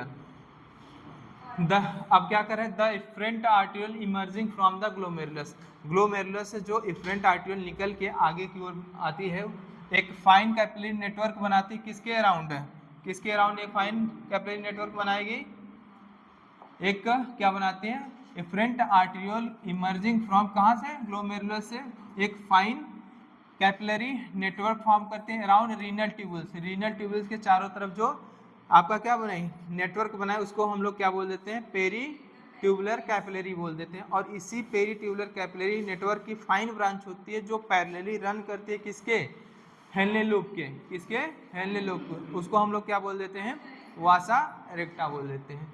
इसको हम लोग क्या बोलते हैं, पेरी ट्यूबुलर कैपिलरी बोल देते हैं। और एक है, या क्या कह रहा है, minute vessel, minute vessel this network, किसकी, किस नेटवर्क की, पेरी ट्यूबुलर कैपिलरी की, run parallel to the Henle loop form U shaped, क्या बनाते हैं, वासा रेक्टा किस शेप का होता है, यू शेप होता है, जिसे हम लोग क्या बोलते हैं, वासा रेक्टा। वासा रेक्टा का काम क्या होता है, जब काउंटर करंट मैकेनिज्म पढ़ने लगोगे तो उसमें बताया जाएगा। ठीक है, समझ में आएगी नहीं। वासा रेक्टा इज एब्सेंट इन, देखो वासा रेक्टा या तो आपका क्या होगा, एब्सेंट होगा या हाईली रिड्यूस होगा, किस नेफ्रॉन में, मारेंगे कॉर्टिकल नेफ्रॉन, रिड्यूस इनटू, सामने आंखों के सामने लिखा है तब भी बोल रही है, कौन से नेफ्रॉन में, कॉर्टिकल नेफ्रॉन। ठीक है, चलो देखो यूरिन फॉर्मेशन की बात करेंगे। यूरिन फॉर्मेशन क्या कह रहा है, द यूरिन फॉर्मेशन इन्वॉल्व, कितने स्टेप होते हैं, 3 प्रोसेस। उनका नाम क्या होता है, ग्लोमेरुलर फिल्ट्रेशन होता है, रीएब्जॉर्प्शन होता है एंड सिक्रीशन होता है। अलग अलग पार्ट ऑफ नेफ्रॉन। ठीक है, फर्स्ट स्टेप क्या है आपका यूरिन फॉर्मेशन का, filtration of blood, filtration of blood which carried out from glomerulus से, ग्लोमेरुलस से ही तो ब्लड फिल्टर होके किस में आता है, वोमेन के स्टूल में आता है।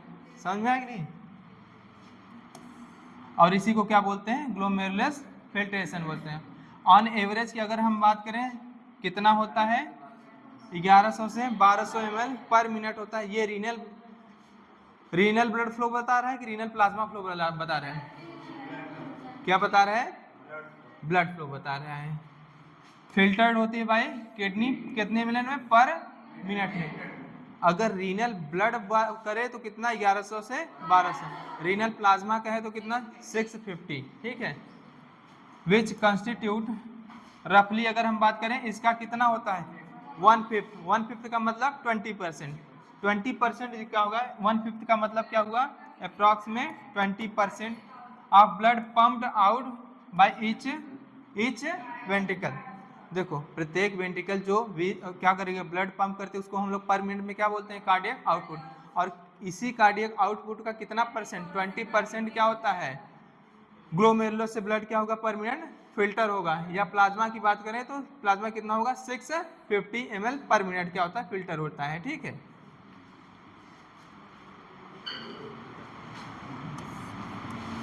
इन अ मिनट। ठीक है, the glomerular capillary blood pressure causes filtration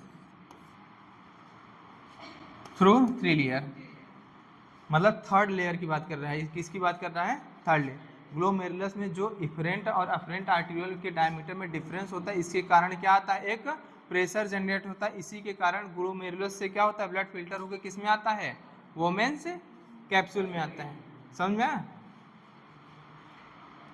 और जो ग्लोमेरुलस होती है वो कैपिलरी होते हैं, तो कैपिलरी में क्या होंगी, केवल और केवल कौन सी लेयर प्रेजेंट होगी, थर्ड लेयर प्रेजेंट होगी। ट्यूनिका एक्सटर्ना और ट्यूनिका मीडिया क्या होगी, एब्सेंट होगी। और प्रेजेंट क्या होगी, ट्यूनिका इंटरना या इंडोथीलियम बोलते हैं उसको, क्या बोलते हैं, इंडोथीलियम।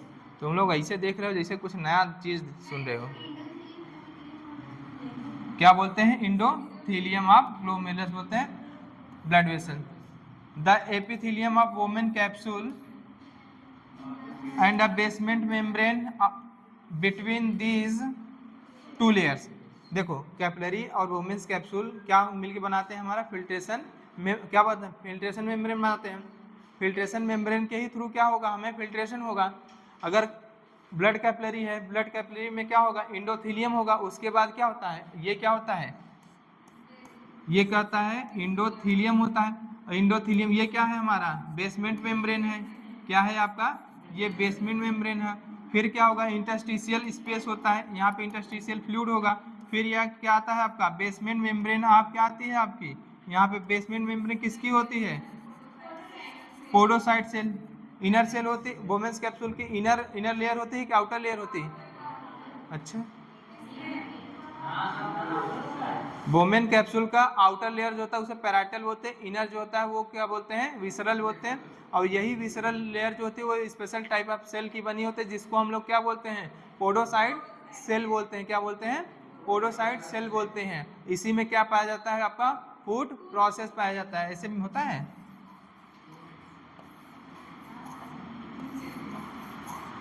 ऐसे होता है कि नहीं होता है। और इसको क्या बोल देते हैं, स्लिट पोर बोलते हैं। क्या बोलते हैं, स्लिट पोर बोलते हैं। सब गायब है, चलो अच्छी बात है। कह रहे the epithelium cell of Bowman capsule क्या बोलते हैं, पोडोसाइट बोलते हैं। क्या बोलते हैं, पोडोसाइट। और ये आउटर है कि इनर है, इनर है।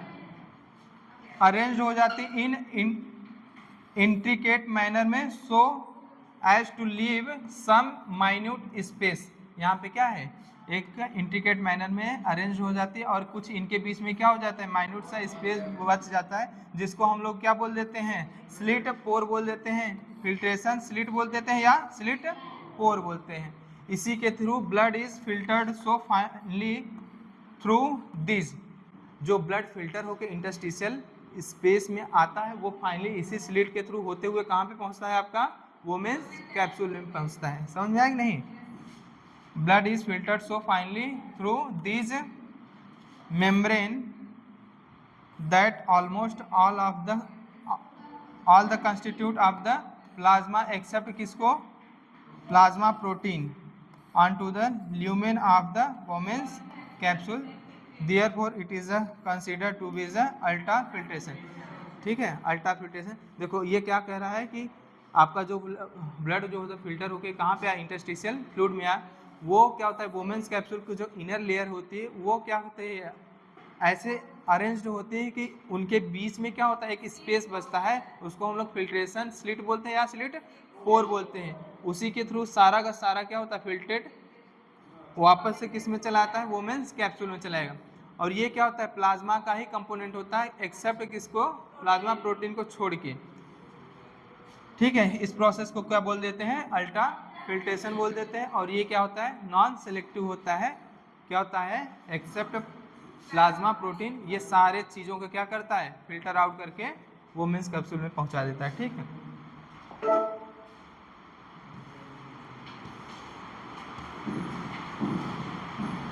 चलो पढ़ लो।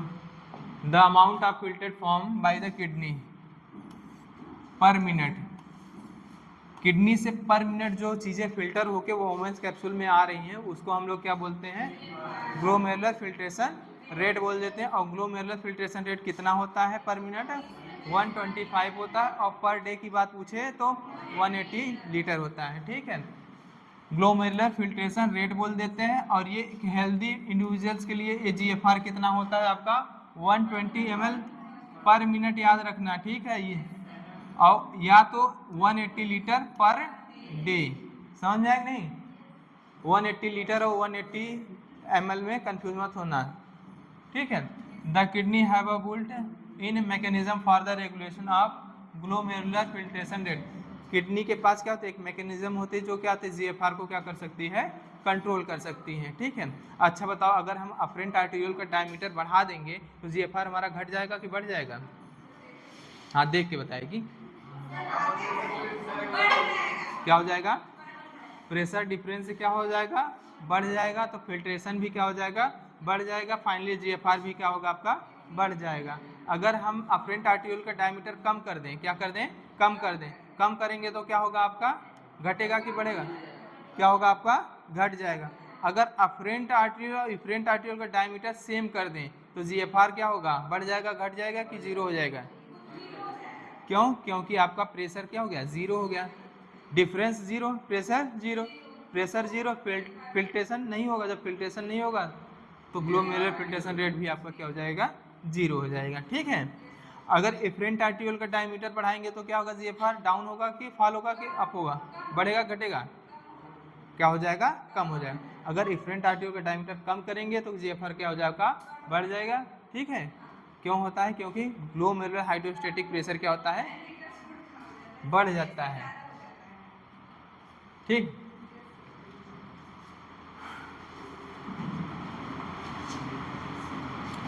जक्स्टाग्लोमेरुलर apparatus, जक्स्टाग्लोमेरुलर apparatus के बारे में बताए थे। और जक्स्टाग्लोमेरुलर apparatus कौन कौन बनाता है आपका, अफरेंट आर्टेरियोल और क्या होता है DCT, क्या होती है DCT। DCT जितना कांटेक्ट में होती है अफरेंट आर्टेरियोल के, वहाँ की सेल क्यूबाइडल सेल होती है, क्यूबाइडल सेल से मॉडिफाइड हो जाती है एक स्पेशल टाइप सेल में, उसको क्या बोलते हैं, मैकुला डेंसा सेल बोलते हैं। क्या बोलते हैं, मैकुला डेंसा सेल बोलते हैं। और इसी मैकुला डेंसा सेल के ऊपर क्या प्रेजेंट होता है आपका, ऑस्मो रिसेप्टर प्रेजेंट होता है। ठीक है, और ये जितना कांटेक्ट में होते हैं अफरेंट आर्टेरियोल के, वहाँ की सेल भी स्पेशलाइज हो जाती है। और ये की कौन से सेल में, जक्स्टाग्लोमेरुलर सेल में क्या होता है, मॉडिफाई हो जाती है। और ये एक डार्क ग्रेन्यूल्स रिलीज करती है जिनको हम लोग क्या बोलते हैं, रेनिन बोलते हैं, RENIN, सिंगल एन होता है, डबल एन नहीं होता है। ऑप्शन में पागल बनाते हैं, एक में डबल एन रख देंगे, एक में सिंगल एन रख देंगे। ठीक है, तो juxtaglomerular apparatus specially sensitive region होता है, सेंसिटिव रीजन होता है फॉर्म बाय सेलुलर मॉडिफिकेशन। किसमें सेलुलर मॉडिफिकेशन होता है, DCT में होता है। एंड अफरेंट क्या होता है, अफरेंट आर्टेरियोल होता है at the location of their contact, जहाँ पे वो क्या होते हैं, कॉन्टेक्ट होता है। ठीक है, वहीं पे क्या होते हैं, DCT की सेल भी मॉडिफाइड हो जाती है और अफरेंट आर्टेरियोल की सेल भी मॉडिफाइड हो जाती है। वो क्या बना लेती है, अफरेंट आर्टेरियोल के जक्स्टाग्लोमेरुलर सेल बना देती है। और यहाँ पे स्पेशल टाइप DCT जो कॉन्टेक्ट में होती है, वहाँ पे कौन स्पेशल टाइप सेल बनती है, मैकुला डेंसा सेल प्रेजेंट होती है। ये क्या हो, इसके अपेक्स पे क्या प्रेजेंट होता है आपका, ऑस्मो रिसेप्टर। ठीक है, a fall in GFR can activate, अगर आपका GFR घट रहा है तो जक्स्टाग्लोमेरुलर सेल जो होता है आपका एक्टिवेट हो जाती है और ये रिलीज करती है renin which can stimulate the glomerular blood flow. अगर ग्लोमेरुलर ब्लड फ्लो बढ़ जाएगा तो फिल्ट्रेशन भी बढ़ जाएगा, और फिल्ट्रेशन बढ़ा तो GFR बढ़ा, जो घटा था वो क्या हो जाएगा, वापस से normal, thereby the GFR back to normal. क्या है, a comparison of the volume of the filtrate form per day. देखो, अगर हम बात करें पर डे कितना हमारा वॉल्यूम फिल्टर होता है, 180 litre, with that of this urine release. अगर हम इस पर देखो, पर डे कितना फिल्ट्रेट हो रहा है हमारा 180, लेकिन अगर हम यूरिन की बात करें, यूरिन कितना फॉर्म होता है, वो कितना होता है, 1 से 1.5 लीटर फॉर्म होता है। इसका मतलब कहीं ना कहीं जो चीज़ें फिल्टर हो रही हैं वो रीअब्जॉर्ब वापस से हो रही हैं। क्या हो रही हैं? वो मैक्सिमम क्या हो जा रहा है उनका, वापस से रीअब्जॉर्प्शन हो रहा है। तो लगभग कितना रीअब्जॉर्ब हो जाते हैं? 99% क्या हो जाएंगे? 99% क्या हो जाती हैं? वापस से फिल्ट्रेट क्या हो जाता है? रीअब्जॉर्ब हो जाता है रीनल ट्यूब्यूल्स के डिफरेंट पार्ट के द्वारा। ठीक है, दिस प्रोसेस, इसी प्रोसेस को हम लोग क्या बोल देते हैं? रीअब्जॉर्प्शन बोल देते हैं। The tubular epithelium cell in different segment of nephron, this either active, या तो इनका क्या होता है? एक्टिव प्रोसेस के द्वारा या तो पैसिव मैकेनिज्म के द्वारा क्या होगा? ये रीअब्जॉर्प्शन होगा। ठीक है, for example substance like glucose, amino acid and sodium ion, ये सभी के सभी क्या होते हैं? एक्टिव प्रोसेस के द्वारा क्या होते हैं? रीअब्जॉर्ब होते हैं। ठीक है, कहाँ से होते हैं? फिल्ट्रेट से। जबकि अगर हम बात करें नाइट्रोजिनस वेस्ट, नाइट्रोजिनस वेस्ट में आपका क्या आ जाएगा? यूरिया। यूरिया का हमने रीअब्जॉर्प्शन क्या बताया है? पैसिव बताया है। अगर कोई नाइट्रोजिनस वेस्ट है तो वो क्या होगा आपका? एब्जॉर्ब रीअब्जॉर्ब होगा, लेकिन कौन से प्रोसेस के द्वारा? Passive. Reabsorption of water also occur passively in the initial segment of the nephron. और क्लोराइड आयन का भी क्या होता है? पैसिव होता है। During urine formation the tubular cell secrete substances like H+ and potassium and ammonium into the filtrate. Secretion के दौरान क्या होता है? रीनल ट्यूब्यूल से आपका क्या सीक्रेट करेगी? H+ आयन करेगी, अमोनियम आयन सीक्रेट करेगी और पोटेशियम आयन भी। और ब्लड वेसल्स भी क्या करती है? H+ आयन, अमोनियम आयन और क्या होते हैं? पोटेशियम आयन करती है। लेकिन अगर हम बात करें H+ आयन की, H+ आयन का केवल और केवल क्या होगा? सिक्रीशन होगा, वापस इसका रीअब्जॉर्प्शन नहीं होता है। जरूरत पड़ने पर अमोनियम आयन का रीअब्जॉर्प्शन भी होगा, सिक्रीशन भी होगा, पोटेशियम आयन का रीअब्जॉर्प्शन भी होगा, सिक्रीशन भी होगा, भूलना मत। ठीक है, लेकिन H+ आयन का केवल और केवल क्या होगा? सिक्रीशन होगा।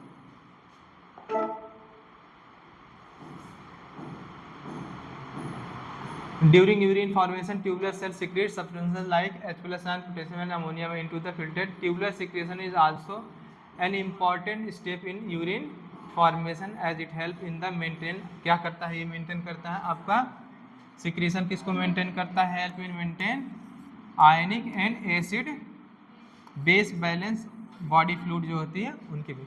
यहाँ पे कहाँ लिखा है जी कि आपका कलेक्टिंग डक्ट से H+ और पोटेशियम आयन का सिक्रीशन होता है।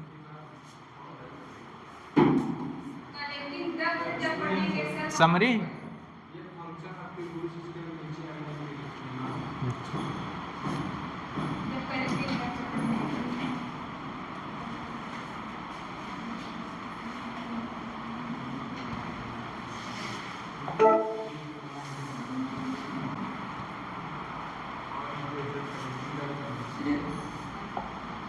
Function of the tubules. Tubules के क्या फंक्शन होते हैं? मेन काम होता है इनका क्या करना है? रीअब्जॉर्प्शन में हेल्प करना। Different part of renal tubules क्या होते हैं? अलग अलग तरीके से क्या होते हैं? रीअब्जॉर्प्शन में पार्टिसिपेट करते हैं। ठीक है, क्या कर रहा है? प्रॉक्सिमल कन्वोल्यूटेड ट्यूबल्स है तो क्या करेगा? लाइन में इसमें क्या होता है? सिंपल क्यूबॉइडल एपिथेलियम होती है। यहाँ पे क्या प्रेजेंट होता है आपका?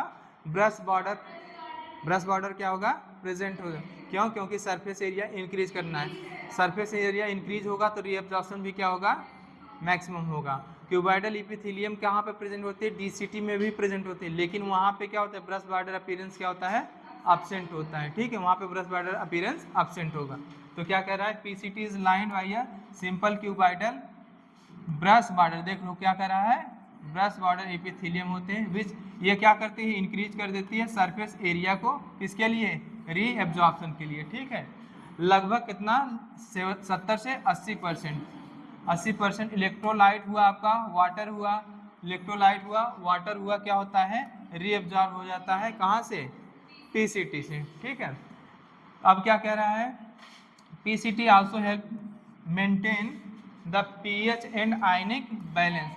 और pH और आयनिक बैलेंस कैसे मेंटेन करेगा? ये क्या करता है? H+ आयन सिक्रीशन में भी पार्टिसिपेट करेगा ना। क्या करता है? जरूरत पड़ने पे सिक्रीट भी करेगा H+ आयन, अमोनियम आयन और पोटेशियम में। इसीलिए ये आयन बैलेंस और pH बैलेंस में पार्टिसिपेट करता है। ठीक है, समझ में आया कि नहीं? Body fluid selective secretion. सभी चीज़ों का सिक्रेशन नहीं करता है, केवल और केवल किसका करता है, H+ आयन, अमोनियम आयन और पोटेशियम आयन। इसीलिए लिखा है selective secretion of hydrogen ion, ammonium, potassium ion into the filtrate and bye absorption of filtrate and bye absorption of bicarbonate from it. ठीक है। हेनले लूप क्या होता है आपका, हेनले लूप से रीअब्जॉर्प्शन, हेनले लूप क्या है, minimum in its ascending limb, reabsorption is minimum in its ascending limbs. However, this region play significant role in maintenance of high osmolarity of medullary interstitial. ascending limb of Henle loop से पूछे तो minimum reabsorption होता है with respect to PCT. अगर PCT से तुलना करें और हेनले लूप से तुलना करें, हेनले लूप दोनों में आपस में कंपेयर करें तो असेंडिंग हेनले लूप में क्या होता है, मिनिमम रीअब्जॉर्प्शन होता है। और ये हेल्प करता है किसमें, मेंटेन करने में ऑस्मोलैरिटी ऑफ मेडुलरी इंटरस्टिशियल। क्यों, क्योंकि आपका असेंडिंग हेनले लूप जो होता है वो परमेबल किसके लिए होता है, सोडियम आयन के लिए या क्लोराइड आयन या साल्ट के लिए क्या होता है, परमेबल होता है। इसीलिए मेंटेन करता है आयन बैलेंस को। क्या हुआ, ज़्यादा हो रहा है क्या? The descending lymph of loop of Henle जो होता है वो परमेबल होता है वाटर के लिए, बट ऑलमोस्ट इम्परमेबल किसके लिए, इलेक्ट्रोलाइट के लिए। This concentrate the filtrate as the move down. क्या होता है, जैसे ही आप नीचे की ओर आओगे डिसेंडिंग लूप ऑफ हेनले क्या होता है, कंसंट्रेट कर देता है किसको, फिल्ट्रेट को। क्यों, क्योंकि वहाँ से क्या हुआ, मैक्सिमम वाटर जो अब पीसीटी से जो बच गया रीअब्जॉर्प्शन से, अब कहाँ से हो जाता है, डिसेंडिंग लूप ऑफ हेनले से। इसीलिए क्या करता है, फिल्ट्रेट को कंसंट्रेट कर देता है। The ascending lymph is impermeable किसके लिए, वाटर के लिए, but allow transport of electrolyte actively. देखो क्या कह रहा है, एक्टिवली और पैसिवली। एक्टिवली पैसिवली इसलिए कह रहा है क्योंकि अगर साल्ट होगा वो आयंस के फॉर्म में होगा, अगर आयंस के फॉर्म में होगा उसमें कैटायन और एनायन दोनों हो गए। अगर आप अगर मान लो NaCl कंसीडर करें, NaCl में Na+ भी होगा और क्या होगा, Na- भी, ठीक है, Cl- भी होगा। अब आपका Na+ जो होता है वो एक्टिवली क्या होगा, रीअब्जॉर्ब होगा, लेकिन Cl- क्या होगा, पैसिवली हो रहा है। इसीलिए कह रहा है क्या होगा, आपका एक्टिव भी होगा और क्या होगा, आपका पैसिव भी होगा। Therefore the concentrate filtrate pass upward it gets diluted। जो आपका डिसेंडिंग लूप से जो कंसंट्रेट हुआ था फिल्ट्रेट, अब जैसे ही ऊपर की ओर पास करता है हेनले लूप के, असेंडिंग लूप में जाता है, अब वापस यहाँ से साल्ट का क्या हुआ, जब रीअब्जॉर्प्शन हुआ फिर से क्या हो जाता है, ये जो कंसंट्रेट हुआ था फिल्ट्रेट अब क्या हो जाता है, डाइल्यूट हो जाता है। ये कह रहा है वही मतलब हुआ इसका। Passes through electrolyte to the medullary fluid. अब क्या होगा, फिल्ट्रेट से क्या होगा, आयंस आपके मेडुलरी फ्लूइड में चले जाते हैं, तो फिल्ट्रेट में आपका क्या बचेगा, अब वाटर का अमाउंट बढ़ जाएगा तो वो क्या हो जाएगा, डाइल्यूट हो जाएगा वापस से। डिजिटल कन्वोल्यूटेड ट्यूबल्स के बारे में बात कर रहे हैं। यहाँ से देखो, सुन लो देखो, DCT के बारे में क्या रहा है, कंडीशनल रीअब्जॉर्प्शन होता है। क्या होता है, कंडीशनल रीअब्जॉर्प्शन होता है। क्या होता है, कोई पर्टिकुलर कंडीशन होगी तभी रीअब्जॉर्प्शन होता है, ठीक है। लेकिन पीसीटी में ऐसा नहीं होता है, वो किसी कंडीशन का मोहताज नहीं होता है, वहाँ से रीअब्जॉर्प्शन होगा ही होगा, ठीक है। लेकिन डीसीटी की बात होगी तो यहाँ से क्या होगा, कोई कंडीशन लगेगी। कंडीशनल रीअब्जॉर्प्शन अब किसका होगा, सोडियम आयन का होगा, वाटर का होगा, ठीक है। हमने बोला वाटर, ठीक है, water and takes place in this segment. DCT जी आल्सो कैपेबल ऑफ किसके लिए, रीअब्जॉर्प्शन के लिए। DCT से क्या होता है, रीअब्जॉर्प्शन भी होता है। क्या होता है, रीअब्जॉर्प्शन भी होता है। किसका होता है, बाइकार्बोनेट का, and selective secretion of hydrogen ion and potassium ion and किसका बात कर रहा है, अमोनियम आयन, यही बात कर रहे हो। तो यहाँ से क्या होगा, आपका सिलेक्टिव सिक्रेशन होगा किसका, सोडियम आयन का भी होगा, selective secretion of hydrogen ion, potassium ion and ammonium ion का।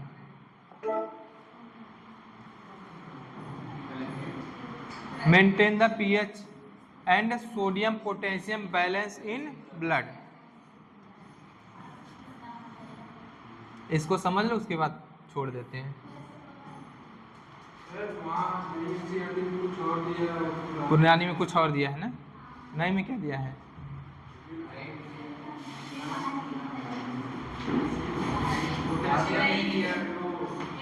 पोटेशियम नहीं दिया है ना, नई में पोटेशियम वहाँ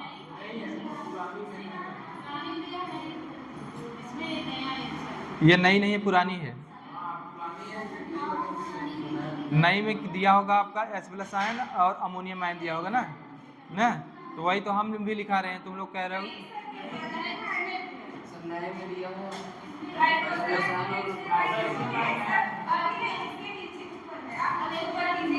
चलो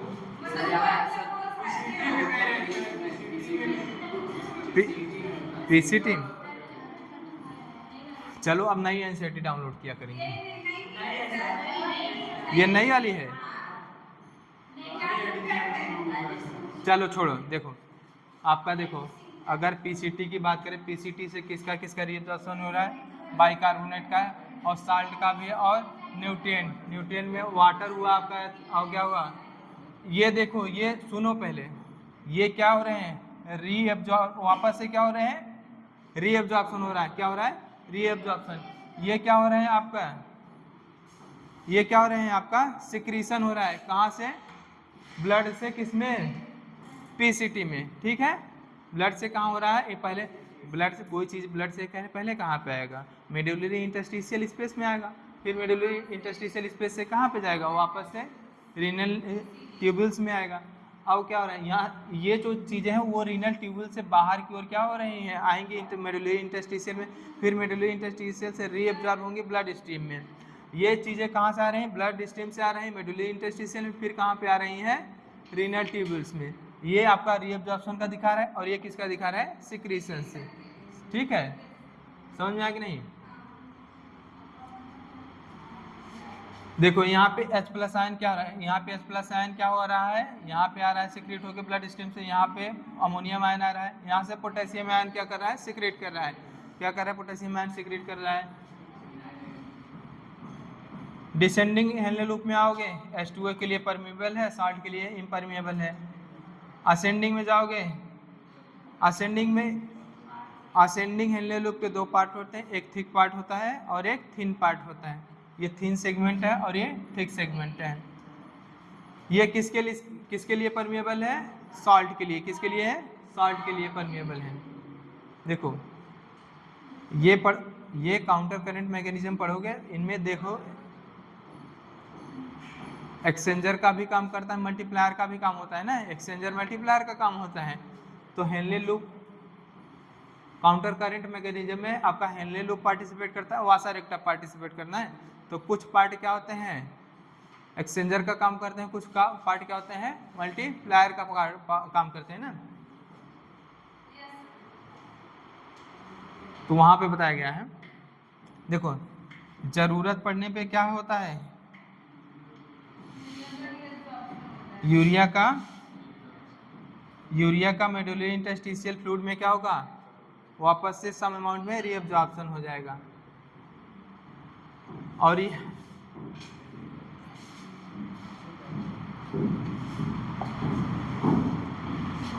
यहां से आपका क्या हो रहा है? वाटर रीअब्जॉर्ब हो रहा है, और यहां से आपका क्या हो रहा है? साल्ट हो रहा है। ठीक है, डीसीटी से जाओगे तो डीसीटी से आपका क्या होगा? H+ आयन होगा,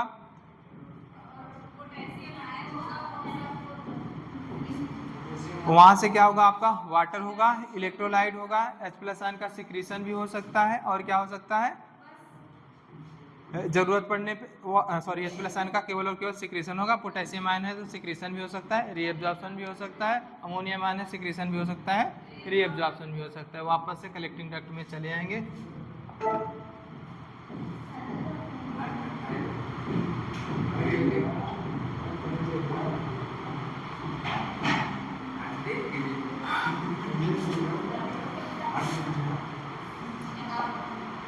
देखो reabsorption and secretion of major substance at a different part of the nephron arrows indicate direction of movement of material. सुन लो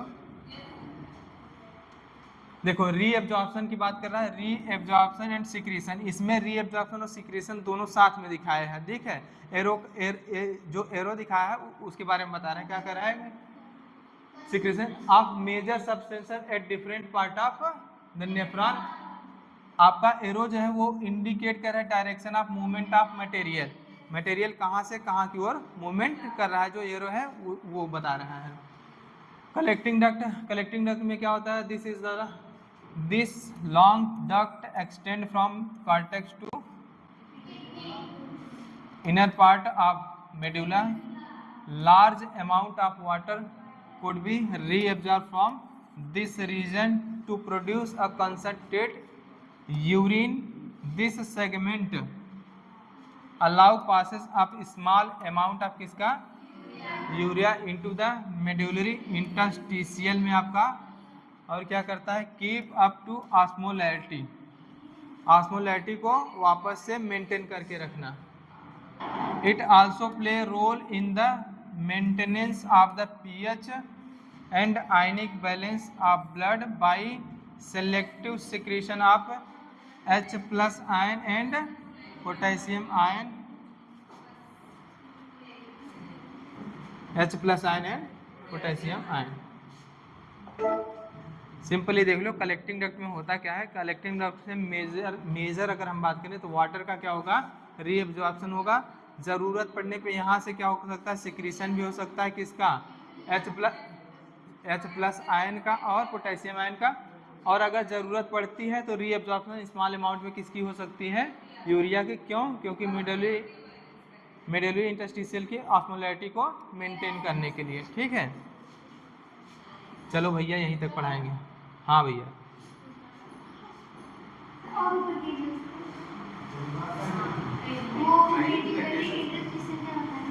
मेडुलरी इंटरस्टिशियल क्या होता है, देखो किडनी में पढ़े होगा दो पार्ट। नेफ्रॉन क्या होता है, नेफ्रॉन जो होता है वो आपका क्या होता है, नेफ्रॉन कॉर्टेक्स में भी पाया जाता है और मेडुला में पाया जाता है। नेफ्रॉन का कुछ पार्ट क्या होता है, कॉर्टेक्स में प्रेजेंट होता है, कुछ पार्ट क्या होता है, मेडुला में। जो मेडुला का पार्ट होता है, मेडुला के पार्ट में जो नेफ्रॉन होता है, जो देखो ब्लड वेसल्स भी होंगी और नेफ्रॉन भी होगा।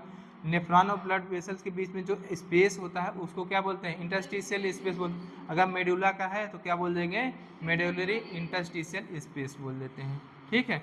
कोई भी चीज़ सेल और ब्लड स्ट्रीम के बीच में जो एक्सचेंज होता है वो किसके थ्रू होता है, आपका इंटरस्टिशियल स्पेस के थ्रू है, इंटरस्टिशियल फ्लूइड के थ्रू होता है। कोई भी चीज़ डायरेक्ट सेल को नहीं मिलती है, पहले ब्लड स्ट्रीम से कहाँ पे आएगी, इंटरस्टिशियल स्पेस में आती है, उसके बाद क्या होती है वो किसको मिलेगी, सेल से मिलेगी। या कोई सेल से वेस्ट चीज़ें क्या हो रही हैं, सिक्रीट हो रही हैं, तो वापस से किस में आएगी, इंटरस्टिशियल स्पेस में, फिर क्या होंगे ब्लड स्ट्रीम में, ब्लड स्ट्रीम से फिर वापस क्या होंगे, वो बाहर की हो जाएंगे, ठीक है।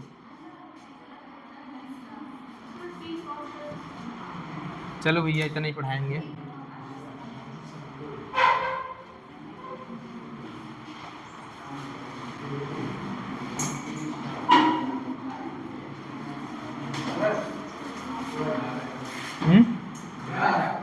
क्या चीज़,